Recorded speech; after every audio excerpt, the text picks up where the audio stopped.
The house looks perfect from the outside. Stone scrubbed pale by rain, windows aligned with military discipline, iron gates that whisper wealth and restraint. A Victorian mansion does not threaten you, it reassures you. It promises warmth, order, respectability. But the moment the door closes behind you, the air changes. It grows thick, sweet, chemical, as if the walls themselves have been medicated to remain calm. Inside, nothing is built for comfort, only for control. Rooms are arranged to be watched, not lived in. Curtains are drawn not for coziness, but to keep the outside world from intruding on appearances. Fires burn low while bodies shiver. Nurseries are overheated. Bedrooms are sealed tight against dangerous night air. Headaches, fainting, restlessness, these are not warnings here. They are expected, treated, prescribed away. The house does not ask how you feel, it asks how well you behave. If you're drawn to stories like this where history whispers instead of shouts, take a moment to like the video and subscribe. And tell me in the comments where you're listening from tonight. These houses existed everywhere, and they all kept secrets. Because living in a Victorian mansion wasn't what you think. Behind the carved staircases and polished silver was a daily life shaped by exhaustion, suppression, and quiet chemical comfort.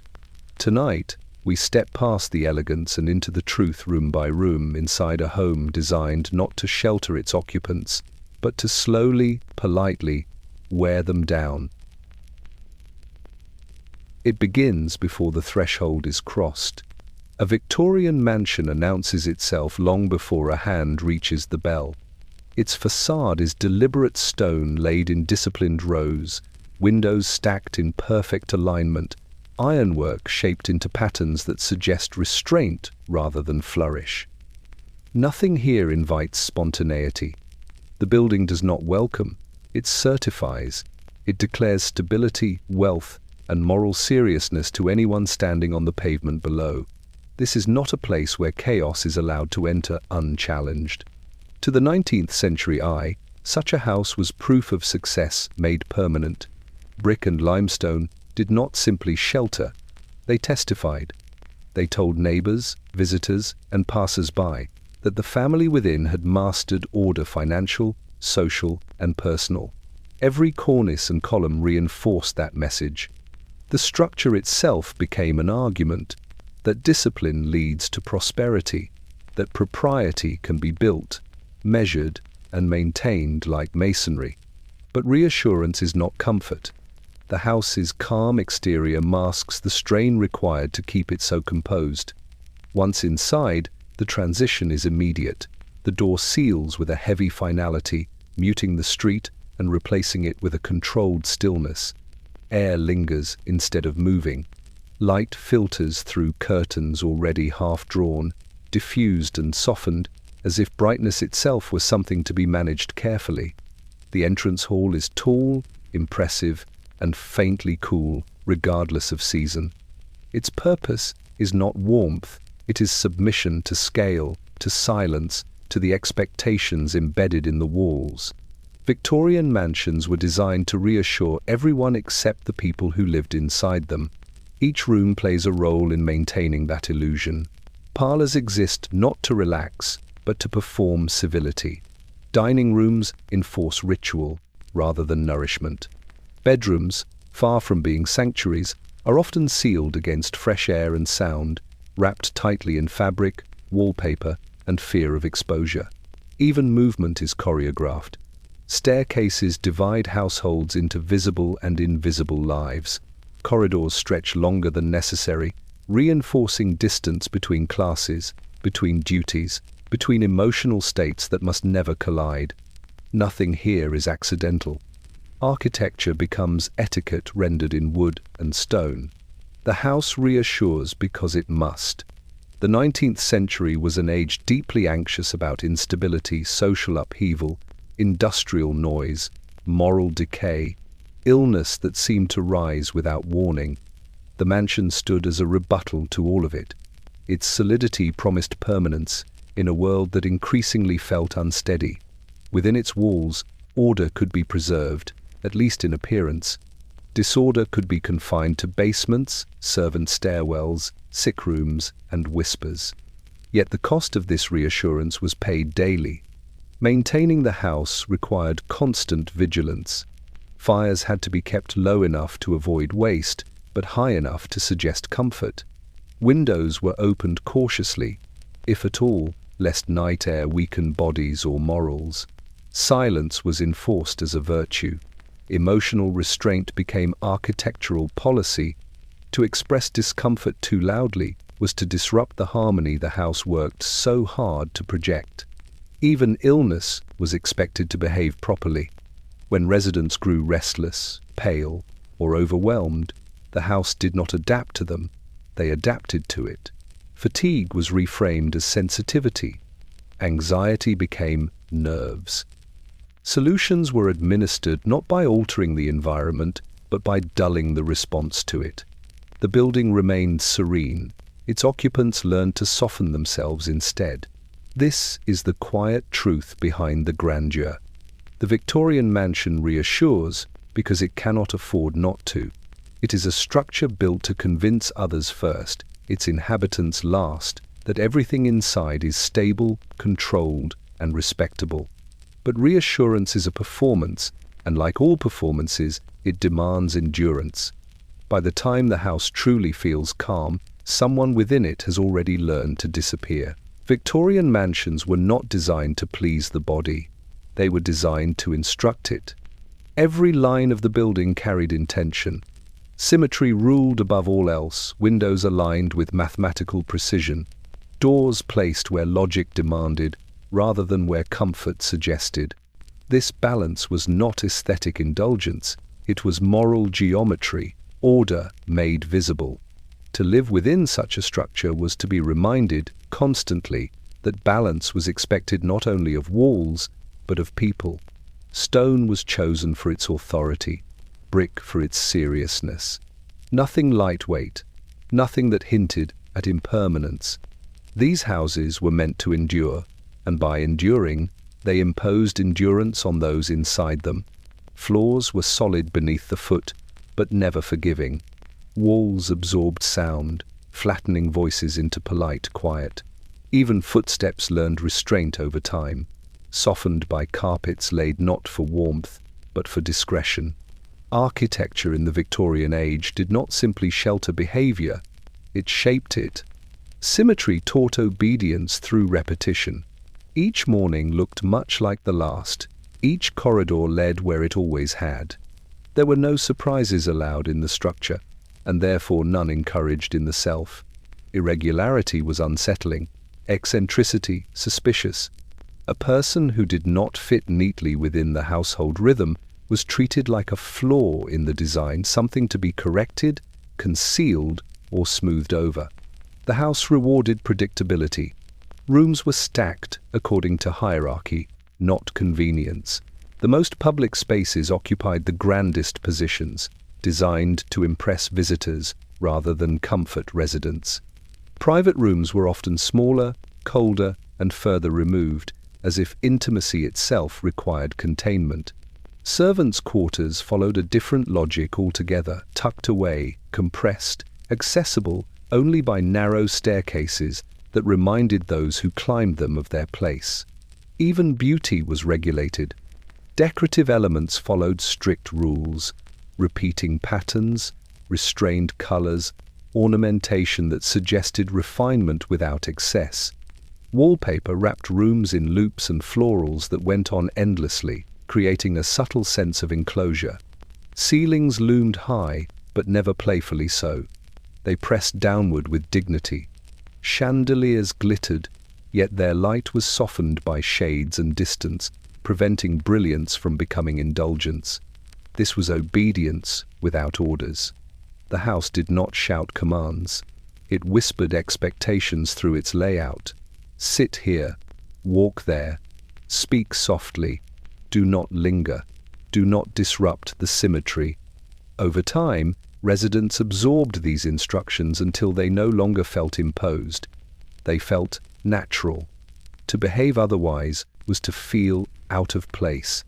as though one's own body were incorrectly positioned within the room. Children learn this early. They were taught to keep still in rooms not designed for movement, to remain quiet in spaces that echoed disapproval. A restless child became a problem to be corrected, not a signal that the environment itself was suffocating. The house did not bend, the child was expected to. Adults fared little better. Men were meant to move through the house with authority, yet never appear unsettled by it. Women were expected to inhabit it gracefully, absorbing its pressures without complaint. Emotional turbulence was framed as personal weakness, never as a response to confinement. The structure remained blameless. It was solid, rational, proper. And so the mansion became a silent partner in discipline. Stone and symmetry offered reassurance to the outside world, but inside, they demanded conformity. The house stood unmoving while lives adjusted themselves around it, shoulders drawn in, voices lowered, desires postponed. To live there was to live in alignment. Whether or not alignment brought peace.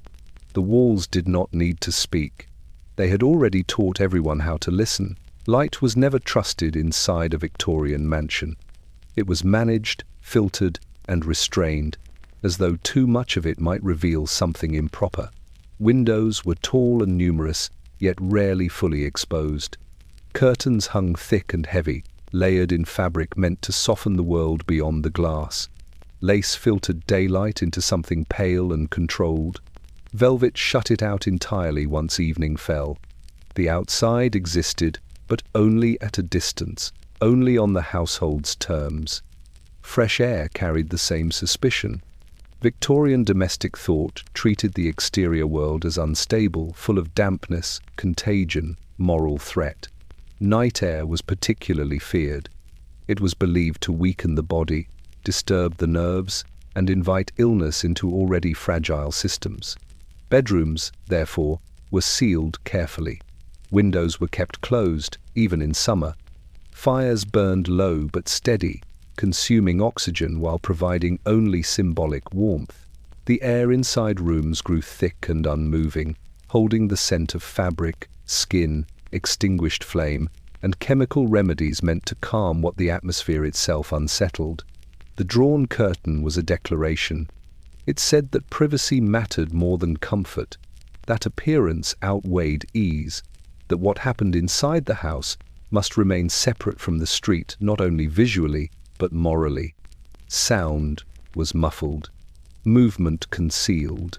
Visitors were admitted selectively, and only into approved spaces where light fell just so, flattering both furniture and faces. This was not coziness, it was containment. Sunlight, when allowed in, was choreographed carefully. Morning rooms might receive it briefly, enough to suggest vitality, before curtains were adjusted again. Direct brightness was considered harsh, vulgar even. A softened glow was preferred, gentle enough to flatter complexions and disguise fatigue. Shadows were not feared, they were useful. They hid weariness, anxiety, the small signs of lives lived under pressure. Air followed the same rules. Ventilation was minimal, controlled by belief rather than evidence. Windows were cracked cautiously, if at all, and often only during specific hours deemed safe. Servants might air rooms briefly while families were absent, restoring the illusion of freshness without allowing true circulation. What remained was a stagnant calm, mistaken for safety. Over time, bodies adapted poorly. Headaches became common. Dizziness was expected. Fainting spells were discussed quietly, almost fondly, as markers of sensitivity rather than warning signs. The house absorbed these symptoms without acknowledgement. It was never considered at fault. If discomfort arose, the solution was not to open the curtains or lift the sash, it was to adjust the person. Medicine filled the gap left by air. Tonics, drops, and vapors promised relief without disruption. Ether softened awareness. Laudanum soothed restlessness. The chemical sweetness lingered faintly in bedrooms and sitting rooms, blending with candle smoke and perfume. Calm was achieved. but at a cost. The house remained sealed, serene, and unquestioned. Children grew up beneath these curtains, learning that the world outside was something to be approached cautiously, if at all. Women spent long hours in dim interiors, their days shaped by filtered light and restricted movement. Men returned from the streets into homes that closed around them like controlled chambers, offering order but little release. The mansion did not breathe. It expected its occupants to breathe less.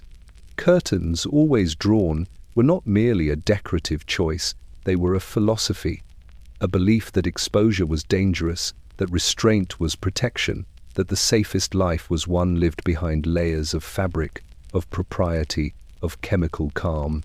The light remained outside, pressing against the glass, while inside the house preserved its quiet, dim assurance. And those who lived within learned to fade gently into it. Silence in a Victorian mansion was not the absence of sound. It was an achievement. The house was never truly quiet. Floors shifted with temperature. Pipes clicked and sighed behind walls.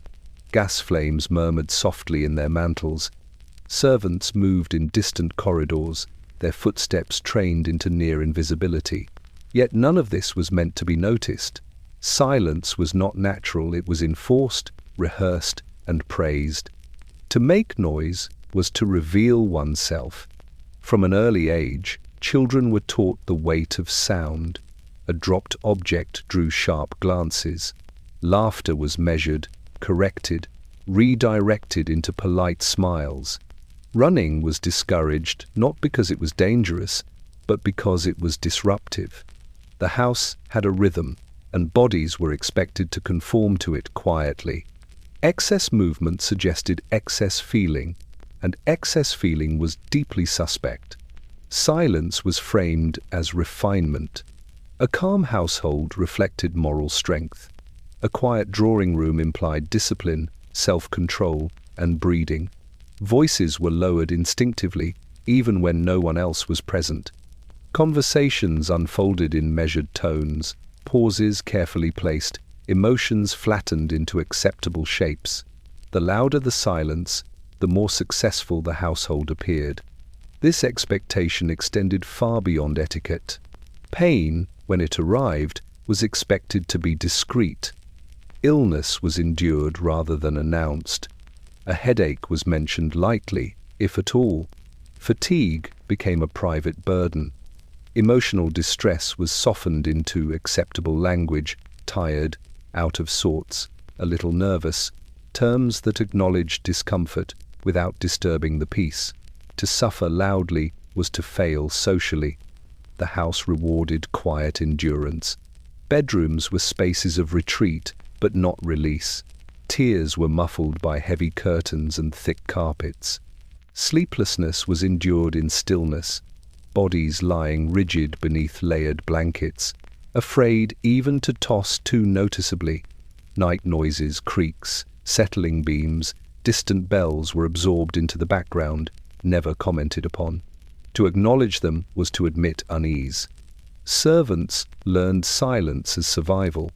They moved through back staircases and narrow corridors with practiced restraint, announcing their presence only when required.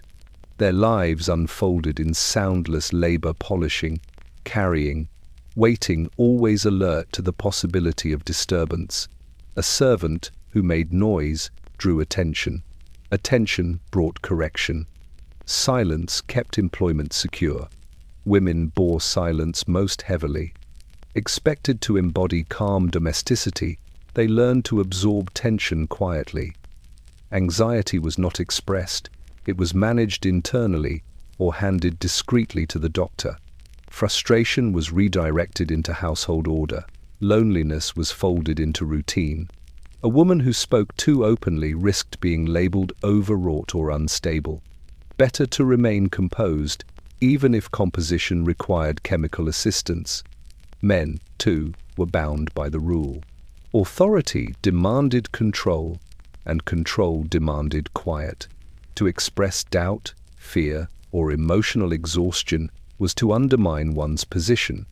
The mansion reinforced this restraint, offering no spaces designed for release. Studies were solemn. Smoking rooms were subdued. Even solitude occurred under the watchful presence of walls that had absorbed generations of unspoken tension. Silence became a language the house understood. It communicated obedience, respectability, and strength. It concealed suffering so effectively that suffering came to feel improper. Over time, inhabitants learned to equate quiet with goodness, composure with virtue.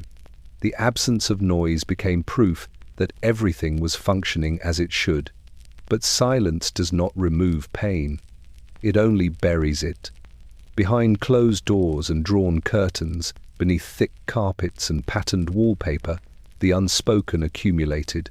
Thoughts went unshared, feelings dulled, bodies carried what voices could not. The mansion stood serene, its calm uninterrupted, while within it, lives adjusted themselves downward, quieter, smaller, more contained. In a Victorian mansion, silence was not peace. It was compliance made invisible. Rest was never the purpose of a Victorian mansion. It was the illusion of order. Every room carried a title: drawing room, morning room, dining room, study, each with rules stitched invisibly into its walls.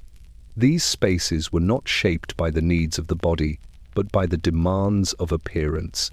To enter a room was to assume a role, and those roles rarely included ease. The drawing room, for all its elegance, was a trial of endurance. Chairs were arranged stiffly, upholstered in fabrics chosen for durability rather than comfort. Sitting for long periods was expected, movement discouraged. Conversation followed social choreography, light enough to avoid intimacy, controlled enough to prevent emotion. The room existed to display composure, not to support it. One did not relax here. One performed stillness. Even the name betrayed its purpose. You were not meant to rest, you were meant to be seen. Morning rooms offered no true relief. Despite their brighter intentions, they remained governed by restraint. Light entered cautiously through layered curtains, never too directly. Tables were positioned for letter writing, needlework, quiet tasks that occupied hands while leaving minds confined. Prolonged idleness was frowned upon. Rest without purpose suggested moral weakness. A body at ease was a body at risk of drifting. Dining rooms imposed a different strain. Meals were events governed by time, etiquette, and expectation. Seating was formal, posture monitored, silence enforced between courses. The act of eating became secondary to the maintenance of decorum. Food might grow cold while conversation followed rigid pacing. Discomfort was expected and ignored. To complain was ungracious. The room did not exist to nourish, it existed to demonstrate control. Bedrooms, too, failed in their promise. Despite being the most private spaces in the house, they were rarely designed for true rest. Heavy furnishings crowded the room, absorbing light and air. Beds were imposing, layered with blankets regardless of season, restricting movement rather than inviting sleep. Windows remained closed against imagined dangers. Nighttime became a test of endurance, lying still in stifling air, listening to the house settle, waiting for rest that did not come easily. Sleep, when it arrived, was often chemically assisted. Studies and libraries projected authority but offered little comfort. Chairs encouraged upright posture, desks demanded productivity. Silence weighed heavily, discouraging reflection that strayed too far inward. These rooms were meant to contain thought, not soothe it. Even solitude had rules here. The mansion rejected softness. Softness suggested indulgence. Indulgence suggested weakness. Every surface, every layout choice reinforced the idea that comfort was secondary to function. And function, in this context, meant discipline. The body was expected to adapt to the room, never the other way around. Children felt this most sharply. There were few spaces designed for play. Nurseries existed to regulate behavior, not encourage joy. Toys were limited, noise suppressed, movement was corrected. Even rest was scheduled, supervised, and controlled. A tired child was guided toward stillness, not comfort. Fatigue became another lesson in self-regulation. The cumulative effect was subtle but relentless. Living in rooms that resisted rest trained occupants to distrust ease. Discomfort became familiar. Tension became background noise. The absence of true refuge within the home pushed residents inward, teaching them to contain exhaustion rather than resolve it.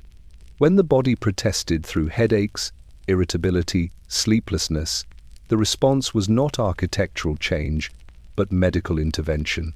The house remained unchanged.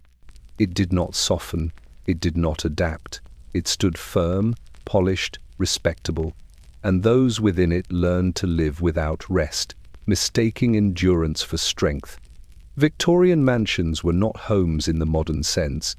They were environments of expectation, beautiful, imposing, and quietly exhausting. The rooms were never meant to rest the body. They were meant to discipline it. Wealth did not guarantee warmth in a Victorian mansion. It only disguised the absence of it. From the outside, these houses appeared formidable, thick walls, heavy doors, layered interiors meant to suggest protection against the elements.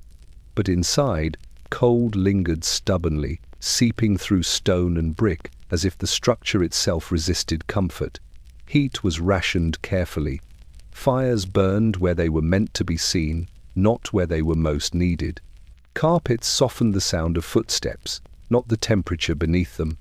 Floors were cold year-round, their chill rising slowly through soles and bones. Even in winter, fires were kept modest, more symbolic than effective. Coal was costly. Excess heat was considered wasteful, indulgent, faintly immoral. A room too warm suggested lax discipline. Better to endure a measured discomfort than risk appearing careless with resources or with oneself. The cold was normalized early. Children were taught that a brisk room was healthy, strengthening, character-building. Shivering was reframed as fortifying. Complaints were dismissed gently, then firmly. To be cold was not a problem. It was a condition of respectable living. Blankets were added cautiously, layer by layer, never enough to invite relaxation. Movement was encouraged only to the extent that it remained quiet and orderly. Bedrooms were especially unforgiving. Night fires were rare, discouraged by fear of waste and danger. Beds were dressed heavily, trapping heat unevenly, while leaving air stagnant and cold around exposed skin.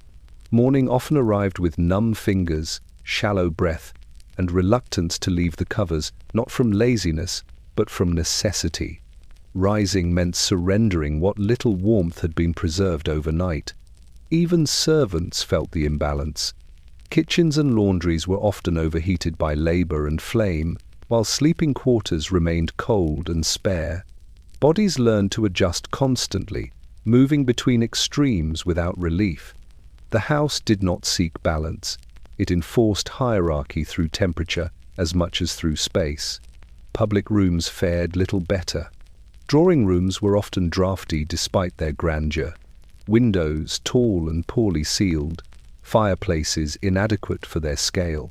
Guests sat composed, hands clasped, smiles fixed, pretending not to notice the cold biting at ankles and wrists. Conversation flowed carefully, not only out of politeness, but to distract from physical discomfort. Cold sharpened attention. It kept people alert, contained, restrained. The discomfort was often framed as beneficial. Fresh, cold air was thought to invigorate, to prevent moral softness. Warmth, by contrast, was associated with lethargy, indulgence, and emotional looseness. Better to be cold and upright than warm and unguarded. But bodies responded, as bodies always do. Cold tightened muscles, restricted movement, exhausted the nervous system. Over time, it wore people down quietly. Circulation faltered, joints stiffened, sleep grew lighter, more fragmented. The house absorbed none of this responsibility. If fatigue followed, it was attributed to temperament. If illness emerged, it was treated as personal fragility. Medicine filled the gap left by heat. When chill settled too deeply, remedies were introduced: tonics, stimulants, sedatives to soothe what environment refused to accommodate. Ether and similar comforts softened the body's protest without addressing its cause. Warmth was simulated chemically, a false easing that allowed the house to remain unchanged. The carpet hid the truth well. Visitors admired the richness underfoot, the layers of fabric and pattern suggesting luxury. Few noticed the cold rising through it, the way it pressed upward slowly, persistently, until bodies adjusted by shrinking inward. The mansion remained impressive, composed, and morally intact. Warmth, like rest, was considered optional. And so, life continued atop cold floors and colder expectations, the body learning to endure rather than demand. The house stood firm, its chill unquestioned, while those inside adapted, quietly wrapping themselves in layers of fabric, routine, and chemical calm. The cold beneath the carpet was not an oversight. It was part of the design. The fire was the heart of the Victorian mansion, but it rarely behaved like one. It flickered, it glowed, it promised comfort from a distance and delivered very little up close. Fireplaces were everywhere, carved grandly into walls, framed with marble or dark wood, crowned by mirrors that multiplied their light. They were meant to be seen as much as felt. A well-laid fire signaled propriety, preparedness, and care. A roaring blaze, however, suggested excess. Flames were to be controlled, not indulged. Heat, like emotion, was acceptable only in moderation. Coal was fed sparingly. A servant might tend the fire early in the day, coaxing it into life just enough to take the edge off the cold. By afternoon, it had settled into a weak, steady glow adequate for appearance, insufficient for warmth. The room remained chilly at its edges, drafts sneaking in from poorly sealed windows, stone hearths absorbing more heat than they released. People gathered close, then learned to sit still, as if movement might offend the fragile equilibrium. The fire warmed the eyes before it warmed the body. Drawing rooms depended heavily on this illusion. Guests arrived, noted the cheerful glow, and assumed comfort was forthcoming. Minutes passed, shoulders tightened, feet numbed, no one commented. Instead, conversation filled the gap left by warmth, carefully paced to distract from the physical reality. To mention the cold would be impolite. To ask for more coal would suggest need. Need was unbecoming. Bedrooms suffered most from this careful restraint. Fires were rarely kept overnight. The risk of waste or worse, disaster outweighed any concern for comfort. As evening settled in, fires were allowed to die quietly, leaving rooms cold long before sleep arrived. Hot bricks or warming pans might be used briefly, offering a fleeting sense of relief before surrendering to the inevitable chill. Morning revealed the truth. Ash lay pale and lifeless in the grate. Breath appeared faintly in the air. Dressing became an exercise in speed and endurance. Water for washing was cold or barely warmed, reinforcing the belief that discomfort was strengthening. Fires would be relit later, when the house was active again, when warmth could be justified as necessary rather than indulgent. Servants experienced fire differently. In kitchens, heat was relentless: blazing stoves, steaming pots, constant labor. Yet this warmth was not comfort, it was work. It belonged to productivity, not rest. Once labor ended, servants returned to cooler quarters where fires were minimal or absent altogether. The contrast trained bodies to endure extremes without complaint. Fire, in this way, reinforced hierarchy. Public rooms received the appearance of warmth. Private rooms endured cold. Workspaces overheated. Sleeping spaces chilled. The mansion balanced these contradictions without resolving them. relying on the discipline of its inhabitants to adapt. There was also fear in the flame. Fire was powerful, unpredictable. Victorian homes were filled with flammable materials, drapes, carpets, papers, clothing. A fire left too lively invited catastrophe. Stories of household blazes circulated quietly, reinforcing caution. Better to be cold than careless. Better to endure than risk loss. The fire was watched, controlled, subdued, and so it never quite did its job. The body, denied adequate warmth, responded in familiar ways: stiffness, fatigue, irritability. The house offered no solution. Instead, discomfort was addressed internally. A glass of something warming, a medicinal draught, a soothing vapor. Chemical heat replaced physical warmth, dulling sensation without changing conditions. The fire remained ornamental.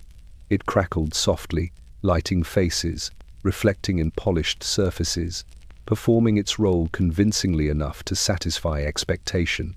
It reassured visitors. It maintained appearances. It allowed the mansion to claim comfort without providing it. In the Victorian mansion, the fire was never meant to fully warm the room. It was meant to reassure those who looked at it that warmth existed somewhere nearby. And so people learned to sit closer, wrap tighter, endure longer, trusting the glow while their bodies stayed cold, adapting quietly to a house that preferred restraint over relief. A Victorian mansion announced itself first through scent. Before a single word was spoken, before a face appeared in the doorway, the house revealed its nature through the air it held. It was a carefully cultivated smell, layered, restrained, unmistakable. Beeswax polish clung to banisters and tabletops, rubbed in until the wood shone with disciplined pride. Damp wool lingered from coats hung too close together, never quite drying in the thick, unmoving air. Coal smoke threaded faintly through everything, even rooms far from the hearth, settling into curtains and upholstery like a permanent guest. Beneath it all hovered something medicinal, sharp, sweet, and slightly numbing. This was the true atmosphere of the mansion. Not fresh, not clean, controlled. Cleaning did not remove odors, it organized them. Floors were scrubbed, furniture polished, fabrics beaten and brushed, yet the air itself remained unchanged. Windows were opened sparingly, briefly, often when no one of importance was present. Freshness was simulated through routine rather than circulation. The house preferred familiarity to renewal. Polish was more than maintenance. It was reassurance made tangible. Servants rubbed surfaces daily, sometimes obsessively, not only to preserve appearances, but to reaffirm order. The shine mattered, it reflected light, suggested care, implied stability. A dull surface hinted at neglect. Neglect hinted at moral failure. And so the smell of polish became inseparable from virtue itself, sharp, waxy, unmistakably present. Dampness, however, could not be entirely banished. Victorian mansions were solid, but they were not dry. Thick walls trapped moisture, basements breathed it upward, rugs absorbed it silently. Wool garments, heavy and ever-present, carried the outside in with them. Rain, fog, cold, then released it slowly into halls and closets. The smell was subtle, persistent, and deeply familiar to those who lived there. It was the scent of endurance. Bedrooms held it strongest. Heavy drapery absorbed years of breath, heat, and chemical calm. Mattresses retained the quiet residue of sleep, illness, and wakefulness endured in stillness. Sheets were laundered, but the room itself remembered. No amount of linen could fully erase what the walls had taken in. Public rooms masked it better. Drawing rooms blended polish with perfume, floral, restrained, carefully chosen. These scents softened the sharper notes, creating an impression of refinement. Visitors rarely noticed the underlying dampness unless they lingered. Those who lived there always did. Servants experienced the house differently. Their spaces smelled of labor soap, steam, sweat, ash. Kitchens carried heat and grease. Laundry rooms steamed relentlessly. Yet even here, the mansion's signature scent crept in, dulling freshness before it could take hold. Clean clothes emerged, already infused with the house itself. Medicine added its own layer. Tinctures, tonics, vapors, each contributed a faint chemical sweetness that lingered long after use. Ether drifted subtly through sick rooms and bedrooms, its presence gentle enough to go unremarked, persistent enough to become part of the background. Calm had a smell. So did compliance. Over time, inhabitants stopped noticing any of it. The scent became invisible, as all constants do. It marked safety, familiarity, home. To leave the mansion even briefly was to notice the difference. Outdoor air felt sharp, almost intrusive. Freshness seemed aggressive. Returning meant sinking back into the controlled heaviness of the house, into air that asked nothing but endurance. The smell told the truth the rooms would not. It spoke of closed windows, restrained fires, layered fabrics, bodies held still for long hours. It recorded fatigue without complaint. It preserved the memory of those who had lived quietly within the same walls, breathing the same stale calm. Victorian mansions did not smell alive. They smelled preserved, polished, damp, sweetened with chemicals. A house that held everything in and let very little go. In a Victorian mansion, respectability was not a trait, it was an act, rehearsed daily and never allowed to falter. The house demanded it. Every polished surface, every measured corridor, every carefully arranged room existed to support the illusion that life within was orderly, dignified, and morally sound. This illusion required constant maintenance, not only from servants who cleaned and arranged, but from residents who learned to move, speak, and even feel in ways that upheld the performance. Nothing here was casual. Guests were received in rooms chosen for effect rather than ease. Chairs were positioned to encourage upright posture. Tables held objects selected for what they implied: books never opened, instruments rarely played, flowers arranged just enough to suggest taste without indulgence. Conversation unfolded like choreography, topics chosen to avoid discomfort, emotion, or excess curiosity. To reveal too much was to risk cracking the surface. The house was always watching. Mirrors multiplied space and reflection, reminding occupants of how they appeared from every angle. Long sightlines through doorways and corridors ensured that movement was rarely private. Even solitude occurred under the unspoken awareness that walls carried sound and servants moved quietly nearby. Privacy was conditional. Visibility was constant. Respectability required restraint at all times. Laughter was softened. Anger was redirected inward. Grief was managed behind closed doors and only briefly acknowledged in public.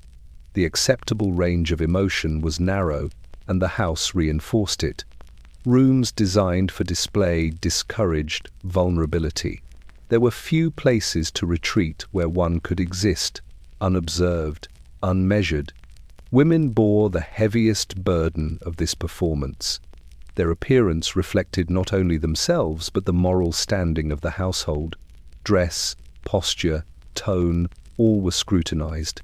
Fatigue had to be disguised, anxiety reframed as delicacy. Sadness softened into gentility. A woman who failed to maintain composure risked becoming a problem to be managed rather than a person to be heard. Men performed differently, but no less carefully. Authority demanded steadiness.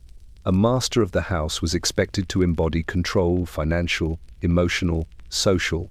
Doubt was concealed, weariness ignored. The mansion supported this facade by offering spaces that emphasized order and productivity over rest.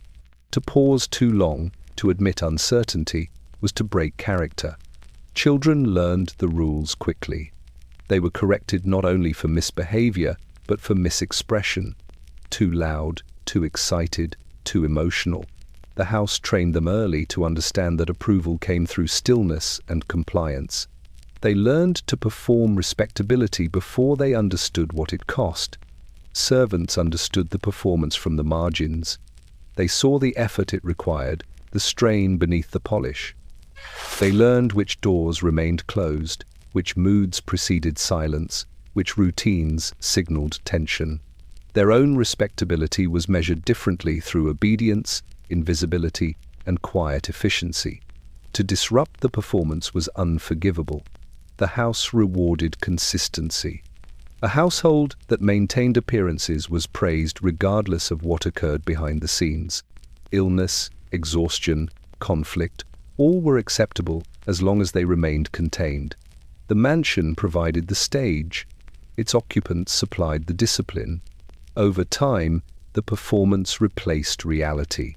People learned to trust what looked correct over what felt true. Discomfort was doubted, fatigue rationalized, emotional needs softened, then numbed. When the body protested, it was treated as an inconvenience rather than a signal. Medicine stepped in to preserve the act to steady nerves, quiet thoughts, smooth over cracks. Respectability was preserved. The cost was absorbed quietly. The Victorian mansion did not merely house respectability. It demanded it, enforced it, and rewarded those who performed it well enough to disappear into its order. The building stood serene, admired from the outside, while within, lives were carefully arranged like furniture, positioned, polished, and never allowed to shift too far out of place. In such a house, respectability was not who you were. It was what you successfully pretended to be. A Victorian mansion did not simply contain its occupants. It observed them. From the moment one crossed the threshold, the house imposed a subtle awareness, an ever-present sense of being oriented, positioned, and accounted for. Sightlines were intentional, doorways aligned so that movement could be glimpsed without being acknowledged. Corridors stretched straight and long, allowing sound and shadow to travel farther than comfort would suggest. The house made it difficult to forget where you were or how you might be perceived within it. Nothing here felt accidental. Windows faced the street with quiet authority, but those inside faced each other just as persistently. Mirrors multiplied reflections, catching gestures mid-motion, correcting posture without a word. Even furniture participated in this surveillance, chairs angled to face inward, sofas positioned to discourage slouching, desks placed where hands and habits were visible. The arrangement suggested not suspicion, but vigilance. The house did not accuse. It expected. Movement learned restraint under its gaze. People crossed rooms with purpose, paused where they were meant to pause, avoided lingering in transitional spaces. Staircases were climbed and descended with care, footsteps softened by carpet but never entirely erased. The house listened, and everyone knew it. Even alone, one behaved as though someone might enter at any moment. Privacy existed, but it was conditional. Bedrooms offered doors, yet walls carried sound. A cough travelled, a chair scraped, a sigh felt louder than intended. Night amplified this awareness. Gaslight hummed faintly, beams settled. Somewhere, a clock marked time with unwavering patience. The house remained awake, registering everything, even when its inhabitants longed to disappear. This awareness shaped behavior more effectively than rules. People learned to self-correct before correction arrived. A raised voice was lowered instinctively. A burst of emotion was swallowed mid-breath. The house had taught them what was acceptable by making deviation feel conspicuous. To exist within, it was to be constantly adjusted, subtly aligned to its standards. Servants navigated this watchfulness with practiced skill. They knew which routes avoided notice, which moments allowed movement, which rooms required heightened discretion. Their invisibility was not absence, it was a performance perfected under scrutiny. The house rewarded those who moved through it without leaving a trace. Children sensed the gaze early. They learned where to play quietly, where not to linger, how to still themselves when footsteps approached. The mansion corrected exuberance not through punishment, but through atmosphere. It made disorder feel out of place. A restless child did not need to be scolded. The room itself expressed disapproval. Adults absorbed the same lesson, more slowly. Over time, the constant awareness dulled into habit. The house's gaze became internalized. People watched themselves. They measured their own movements, moderated their own thoughts. The building no longer needed to observe. Its expectations had been learned. This is how the mansion maintained control without force. It did not require raised voices or locked doors. It relied on alignment, on architecture that guided behavior, and silence that enforced it. The house felt calm because those inside it worked constantly to remain so. When unease surfaced, it was treated discreetly. Restlessness became nervousness. Anxiety softened into fatigue. Sleeplessness was managed quietly, often with the help of medicine that dulled awareness without challenging the environment. The house remained unchanged, serene, intact. In this way, the mansion watched not only bodies, but minds. It shaped what could be thought as much as what could be done. Certain questions never arose. Certain desires faded unexamined. The walls held the limits, and inhabitants learned not to press against them. A Victorian mansion did not need eyes. It had angles, mirrors, corridors, and silence. And those who lived within it learned, slowly and thoroughly, to behave as though they were always being seen, until the house no longer needed to watch them at all. The drawing room was never a place of ease. It was an examination. From the moment one entered, the room asserted its purpose not to comfort, but to assess. Furniture stood arranged with deliberate symmetry, creating a space that appeared inviting while quietly resisting the body. Chairs were upright, their cushions firm enough to discourage sinking. Sofas offered width, but not softness. Every surface reflected light, just enough to suggest warmth without providing it. This was a room designed to hold people still. Conversation unfolded under invisible constraints. Topics were chosen carefully, light, agreeable, restrained. Silence lingered between sentences, not awkward but intentional, a reminder that speech itself was a performance. To talk too much was vulgar, to reveal too little was suspicious. One learned quickly to occupy the narrow middle ground, where words passed without consequence. Time stretched differently here. Visits lasted longer than comfort allowed, yet leaving too soon risked offense. Bodies remained upright, hands folded, legs crossed politely, muscles tightening as minutes accumulated. Shifting position felt conspicuous. A cough was softened, a sigh suppressed. The room watched for lapses and rewarded those who endured without complaint. The drawing room tested composure above all else. Tea was served as ritual rather than relief. Cups warmed fingers briefly, then cooled, forgotten as conversation continued. Refreshment existed more in theory than effect. Hunger, thirst, fatigue, all were present, yet none acknowledged. To express physical need was to disrupt the delicate balance of civility the room demanded. Women were expected to excel here. Their role was to maintain the room's equilibrium, to guide conversation, smooth pauses, anticipate discomfort without addressing it directly. They learned to read subtle signals, a guest's shifting posture, a faltering smile, a glance toward the clock. Adjustments were made quietly, seamlessly, so that the room's calm remained intact. Men participated differently, but were no less constrained. Authority here was understated. Loudness implied insecurity. Confidence was shown through stillness, through the ability to remain unaffected by discomfort. A man who fidgeted appeared weak. One who endured appeared reliable. The room rewarded restraint, reinforcing its values through silent judgment. Children were often present, but never central. They learned quickly that the drawing room was not theirs. Movement was restricted, play was prohibited. They sat quietly, absorbing the lesson that presence required discipline. A restless child drew attention not to themselves, but to the failure of their upbringing.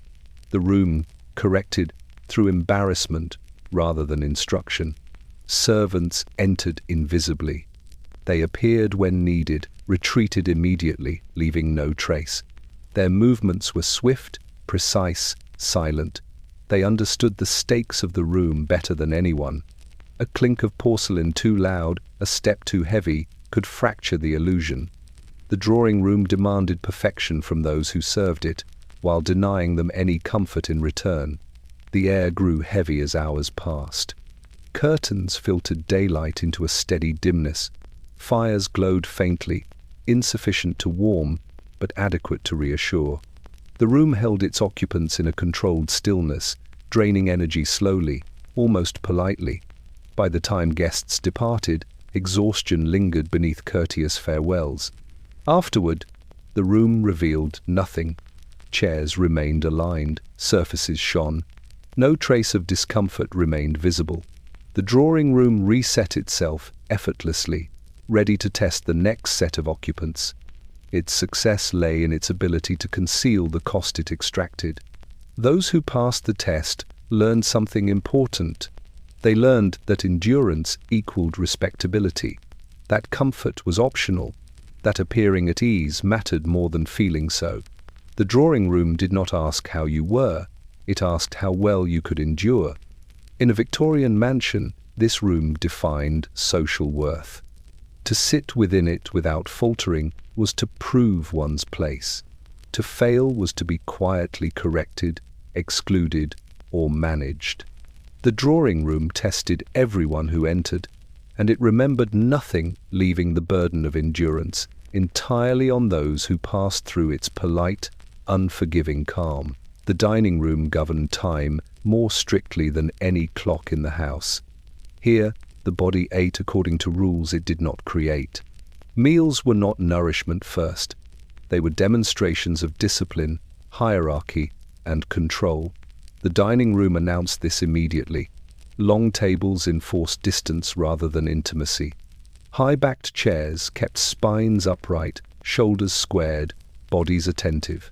Candles or gaslight illuminated faces from above, casting shadows that sharpened features and concealed fatigue.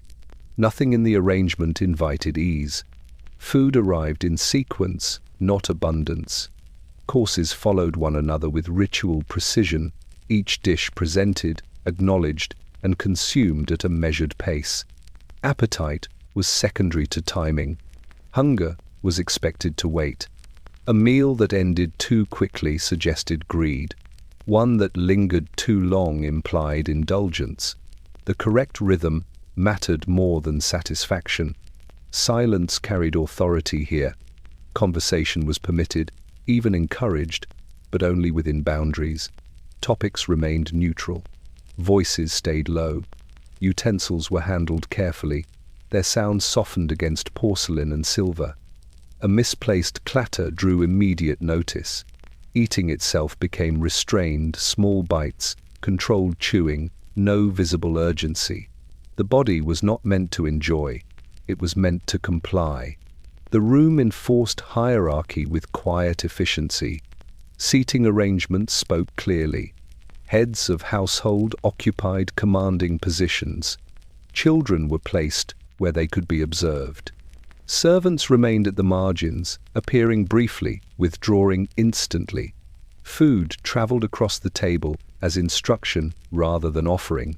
One ate what was served, when it was served, without comment. Temperature offered no mercy. Despite fires burning nearby, the room often remained cold at its edges. Heat gathered unevenly, leaving feet numb and hands stiff around cutlery. No one remarked upon it. The presence of food suggested comfort enough. Physical sensation was ignored in favor of appearance. Children learned restraint early at this table. They were corrected not only for manners, but for appetite itself. To ask for more was improper. To eat too eagerly was shameful. To express dislike was unacceptable. Meals taught obedience as effectively as any lesson. Hunger became something to be managed internally, not addressed externally. For women, the dining room imposed a double burden. They were expected to oversee the meal's success while consuming little themselves. Appetite was unseemly. A woman who ate heartily risked judgment. Polite disinterest in food signaled refinement. Fatigue, after long days of labor, went unacknowledged. The table demanded composure, not nourishment. Men performed authority through moderation. They were expected to eat steadily, without excess, demonstrating control rather than pleasure. A man ruled the table by example, never rushed, never indulgent, never visibly hungry. The dining room rewarded this performance by reinforcing status and order. After the meal, little relief followed. Bodies remained seated through lingering conversation, digestion unfolding uncomfortably in cold air. Stiffness set in, fatigue deepened. When the table finally cleared, the room showed no evidence of what it had extracted. Plates vanished, surfaces shone. Order reasserted itself immediately. Medicine often followed dinner discreetly. A tonic to settle the stomach, a cordial to calm nerves, a drop of something sweet and chemical to ease the body's protest. The house addressed discomfort not by altering the experience, but by dulling its consequences. The dining room's power lay in repetition. Day after day, meal after meal, it taught the same lesson, that bodily need must submit to social order. Hunger was not urgent, comfort was optional, discipline was virtue. In a Victorian mansion, meals were never simply eaten. They were endured politely, silently, and on schedule. And the body learned, slowly and thoroughly, that even its most basic needs would be managed by the house, not by itself. The bedroom was meant to be a refuge, but in a Victorian mansion it functioned more like a chamber of caution. Night was not welcomed here, it was contained. As evening settled, servants moved quietly through corridors, drawing curtains with practiced finality. Heavy fabrics fell into place, sealing windows against darkness, damp, and the unseen dangers believed to travel on night air. Once closed, they rarely reopened until morning. The world outside was shut out completely, not only its noise, but its movement, its unpredictability, its breath.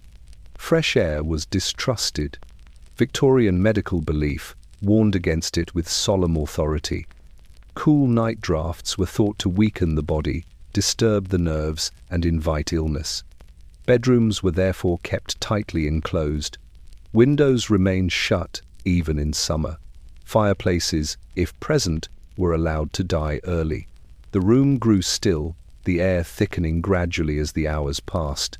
Beds dominated the space, but offered little comfort. They were large, imposing structures, high frames, heavy mattresses, layers of blankets stacked regardless of season. These coverings trapped warmth unevenly, pressing down on the body while leaving the surrounding air cold and unmoving. Turning beneath them required effort. Stillness was encouraged, not rest. Sleep, when it came, was fragile. Gaslight hummed faintly outside closed doors. The house settled around its occupants with creaks and sighs that carried through walls. A clock marked time relentlessly. In the stale air, breathing felt shallow, deliberate. Dreams arrived heavy and disjointed. Wakefulness lingered long after. Fatigue demanded surrender. Fear crept in quietly. Bedrooms were spaces of solitude, but not of peace. Shadows gathered in corners where light could not reach. The sealed environment amplified sound, an unexpected footstep, a distant door, the subtle movement of fabric. The imagination filled gaps the house refused to explain. Anxiety had space to unfold here, undisturbed. Children experienced this confinement early. They were tucked in firmly, blankets pulled high, curtains drawn tight. Nighttime fears were dismissed gently, then firmly. The house was safe, they were told. Stillness meant security. Any discomfort was temporary. Sleep would come if they behaved properly. Many learned to lie awake quietly, absorbing the lesson that distress should be endured in silence. Women spent long hours in these rooms, resting, recovering, waiting. Illness often confined them here for days or weeks. Windows shut against imagined danger, air growing heavier with each passing hour. Remedies were brought to the bedside, draughts, drops, vapors to soothe nerves and invite sleep. Relief came dulled and chemical, never environmental. The room remained unchanged. Men retreated here reluctantly. Bedrooms offered no release from expectation. Authority followed them behind closed doors. Restlessness had nowhere to go. Sleep was expected to arrive on command, regardless of the day's strain. When it failed, the response was private frustration or discreet medical intervention. The house refused to acknowledge discomfort. If sleep did not come easily, it was not the room's fault. It was the sleeper's nerves. The environment was considered proper, controlled, safe. The solution lay inward in discipline, endurance, or medication. Morning revealed the cost. Curtains were drawn back slowly, cautiously. Air entered briefly, then was shut out again. Bodies rose stiff, fatigued, unrested. Yet the bedroom retained its composed appearance. The bed was made, the room reset. Nothing betrayed the hours of wakefulness it had witnessed. The sealed bedroom preserved more than warmth. It preserved order. By denying air, movement, and release, it taught inhabitants to internalize discomfort, to manage themselves rather than question their surroundings.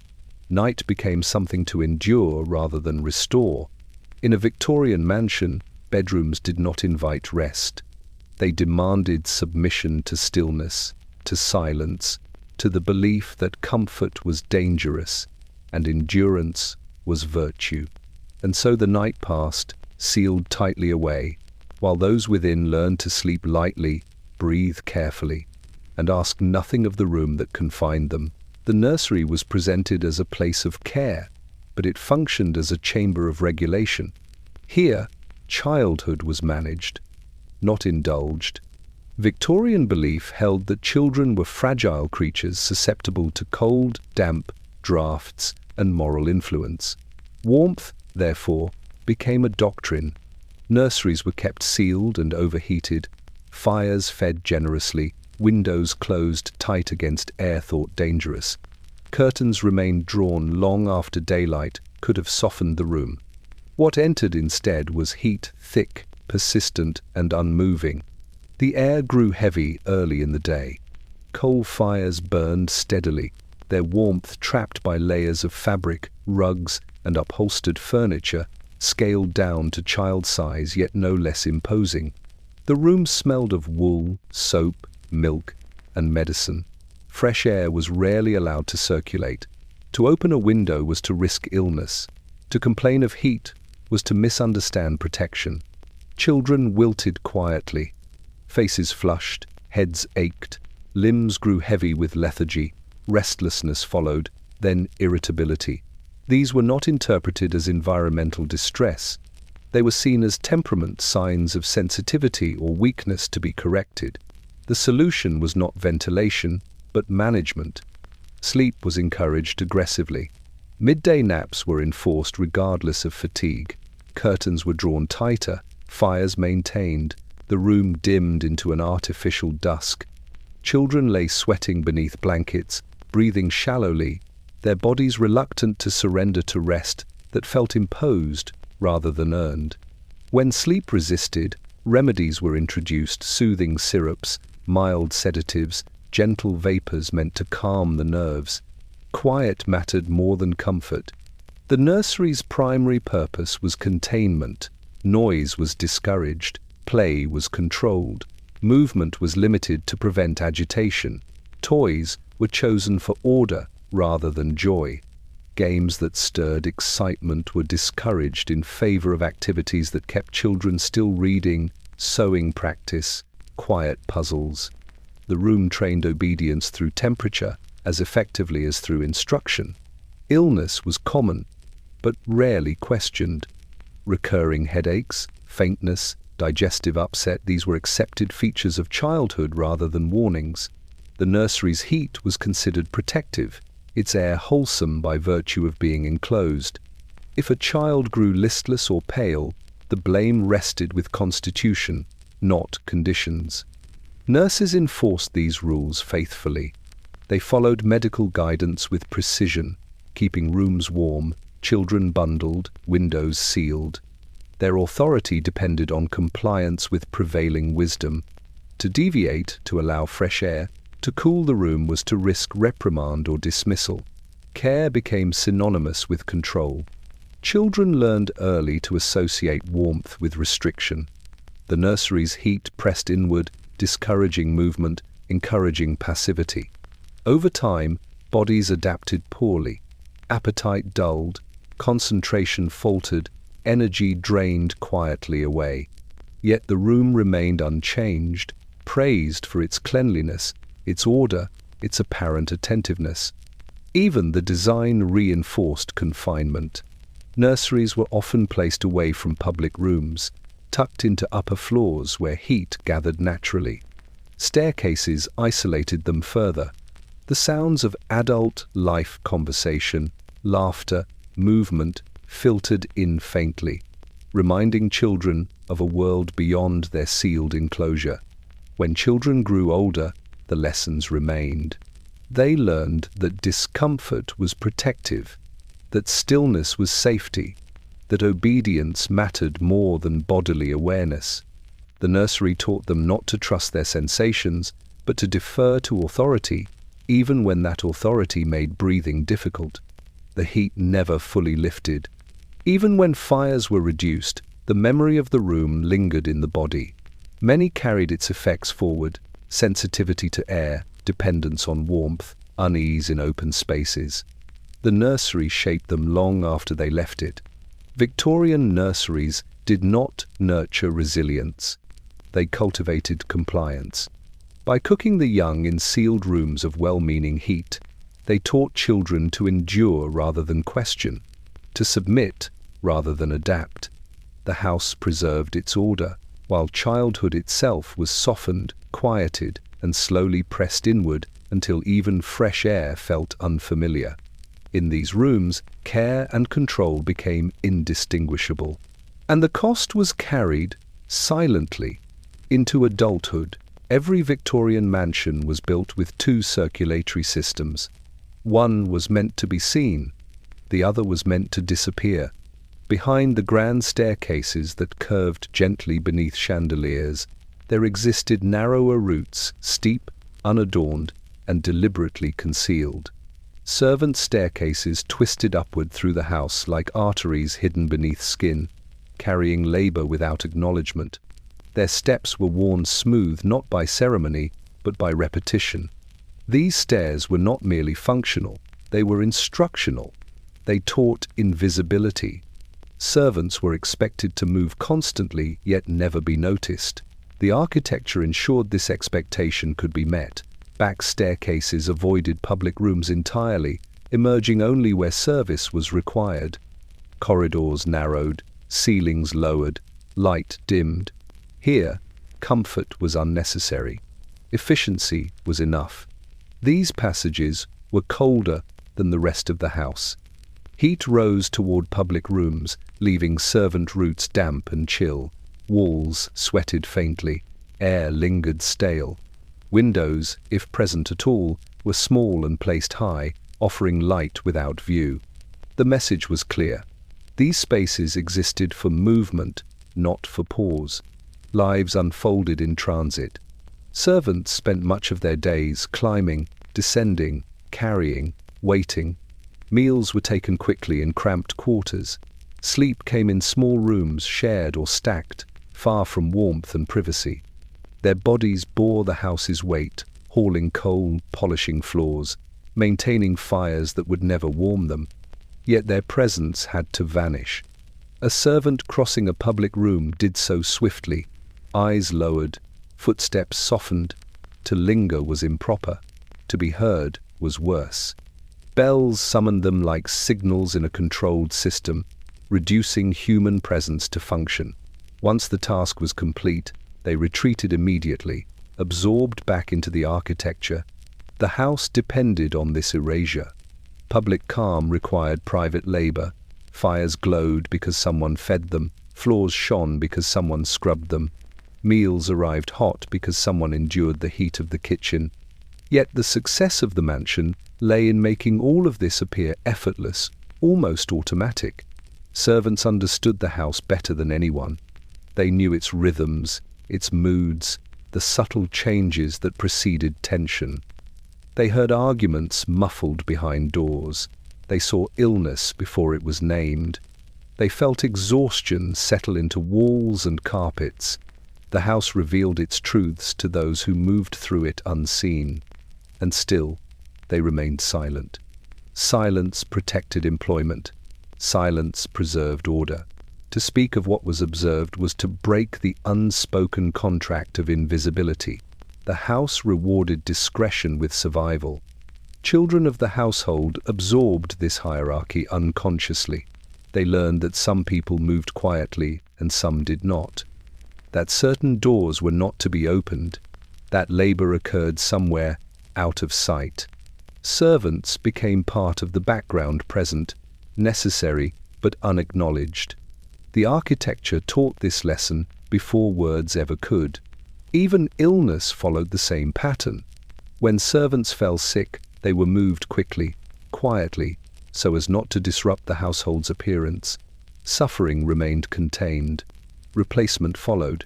The house continued without pause. The servant staircase symbolized more than class. It represented a philosophy of separation, of keeping labor invisible, discomfort contained, and responsibility abstracted. Those who lived upstairs enjoyed the illusion of effortless order because others bore the strain below. And yet, these invisible lives sustained everything. Without them, fires would die. Floors would dull, meals would falter, calm would fracture. The mansion's serenity depended entirely on those it concealed. Victorian mansions were not quiet because they were peaceful. They were quiet because the noise was carefully routed elsewhere. Along narrow staircases, through hidden corridors, lives moved tirelessly, unseen and unremarked. The house stood grand and composed, while beneath its polished surface, invisible labor kept it breathing silently, obediently, and without rest. The bell system was the mansion's nervous system. It rang where voices were not meant to. Thin wires threaded invisibly through walls and floors, connecting public rooms to hidden corridors and servant quarters. A gentle pull of a cord, barely an effort, set the system in motion. Somewhere out of sight, a bell trembled, announcing need without explanation. The sound was small, precise, unmistakable. It did not ask, it summoned. Servants lived by these sounds. Each bell had its own tone, its own location, its own urgency. Over time, servants learned to distinguish them instinctively, even in sleep. A dining room bell meant timing and ceremony. A bedroom bell suggested discretion. A repeated ring hinted at impatience. The house translated desire into signal, and those who served were expected to respond immediately. Readiness was constant. There were no true pauses. Even in moments of stillness, servants listened. Bodies remained angled toward the possibility of interruption. Minds trained to switch tasks without hesitation. Rest was conditional, permitted only when silence lingered long enough to suggest safety, and even then, shallow and alert. The bells enforced hierarchy without confrontation. No raised voices were needed, no explanations offered. The sound itself carried authority. A bell rung once too often might indicate dissatisfaction. A delayed response could result in reprimand. The system allowed the household to remain calm while demanding constant vigilance from those it controlled. This vigilance reshaped the body. Muscles stayed tense, breathing adjusted to anticipation, sleep fractured into light intervals, broken by imagined sounds. Even when bells were silent, their presence lingered, an expectation embedded deeply enough to persist without stimulus. Servant spaces reflected this tension. Rooms were small, sparsely furnished, arranged for efficiency rather than ease. Beds were narrow, chairs utilitarian. There was little to invite true rest. The architecture supported readiness over recovery, ensuring that servants could respond quickly, no matter the hour. The bell system also disciplined time. Meals, chores, rest, everything bent around its potential call. A servant's day was not measured by hours, but by intervals between summons. Silence became precious, yet unreliable. The house could interrupt at any moment, and often did. Those who lived upstairs rarely noticed the strain. For them, the bell was convenience made polite. It replaced shouting. It preserved decorum. It allowed needs to be met without the discomfort of direct command. The sound vanished quickly, absorbed by walls, leaving no trace of urgency behind. Children learned the system early. They observed how adults pulled cords casually, how service arrived promptly and retreated immediately. The lesson was subtle but powerful. Needs could be expressed without effort, and response was guaranteed. The house trained expectation alongside obedience. For servants, the bells became omnipresent. They rang through illness, fatigue, grief. There was no exemption. A servant might pause briefly, gather themselves, and then respond as though nothing weighed upon them. The house allowed no visible lapse. In moments of quiet, the bells were most oppressive. Silence did not bring relief. It brought anticipation. The ear strained for vibration, the body poised to move. Calm became a waiting state rather than a resting one. The system ensured the mansion's serenity. Public rooms remained undisturbed, voices low, movements graceful. All urgency was routed through wires and bells, hidden from view. The cost of this calm was paid elsewhere in vigilance, fatigue, and lives lived on alert. Victorian mansions did not need to shout to command.